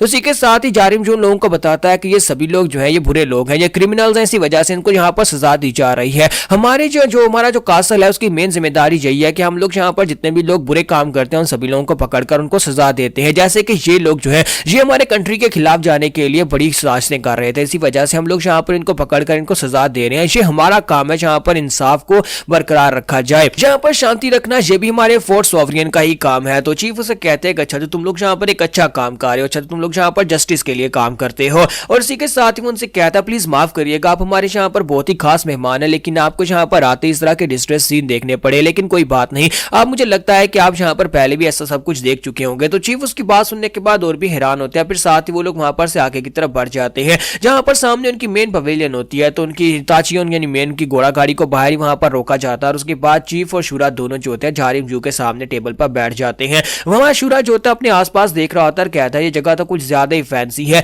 जब किसी के साथ ही जारिम जू जो होता है वहां पर अपनी बातें करना स्टार्ट करता है और कहता है कि मैं आपसे यहाँ पर बात स्टार्ट करता हूँ। हमारे चीफ के आने से पहले मैं यहाँ पर आपको डिटेल्स बता देता हूँ कि आपको यहाँ पर क्यों बुलाया गया है। फिर साथ ही वो उनसे कहता है कि मुझे एक बात बताएं कि आपको यहाँ पर स्पिरिट ग्लिम्स टेक्निक के बारे में कुछ पता है। तो चीफ उसे कहता है कि नहीं मुझे नहीं पता ये स्पिरिट ग्लिम्स टेक्निक क्या होती है। तो इसी के साथ ही जारिम जू लोगों को बताता है कि ये कैसी टेक्निक होती है जिनसे हम लोग उन चीजों को देख सकते हैं जो कि वक्त में कुछ देर पहले हुई हूं। यानी कि स्पिरिट ग्लिम्स टेक्निक के साथ हम लोग यहाँ पर थोड़े बहुत शैडोज को देख सकते हैं और शैडोज को देखकर ये अनुमान लगा सकते हैं कि वक्त में कुछ देर पहले यहाँ पर क्या हुआ होगा। जैसे कि मैंने यहाँ पर अपनी स्पेशल आर्ट को यूज किया था, ये मेरी फैमिली की एक बहुत ही खास आर्ट है, मेरी आंखों के अंदर ये खास आर्ट है जो कि मेरे क्लैन से मुझे मिली है, ये एक बहुत ही खास किस्म की डिवाइन आर्ट है। तो इसी के साथ ही वो कहता है कि मैं इस टेक्निक के साथ समय में पहले थोड़ी सी चीजों को देख सकता हूं कि वहां पर क्या कुछ हुआ होगा। मुझे पास शैडोज दिखाई देते हैं, लेकिन उन शैडोज के साथ मैं यहाँ पर अनुमान लगा सकता हूं कि यहाँ पर किसने क्या किया है। और लास्ट टाइम मैंने यहाँ पर कुछ ऐसा देखा जिसकी वजह से आप दोनों को यहाँ पर बुलाया गया है। तो हमारा शूरा जो होता है उसकी बातें सुनकर काफी ज्यादा बोर हो रहा होता है।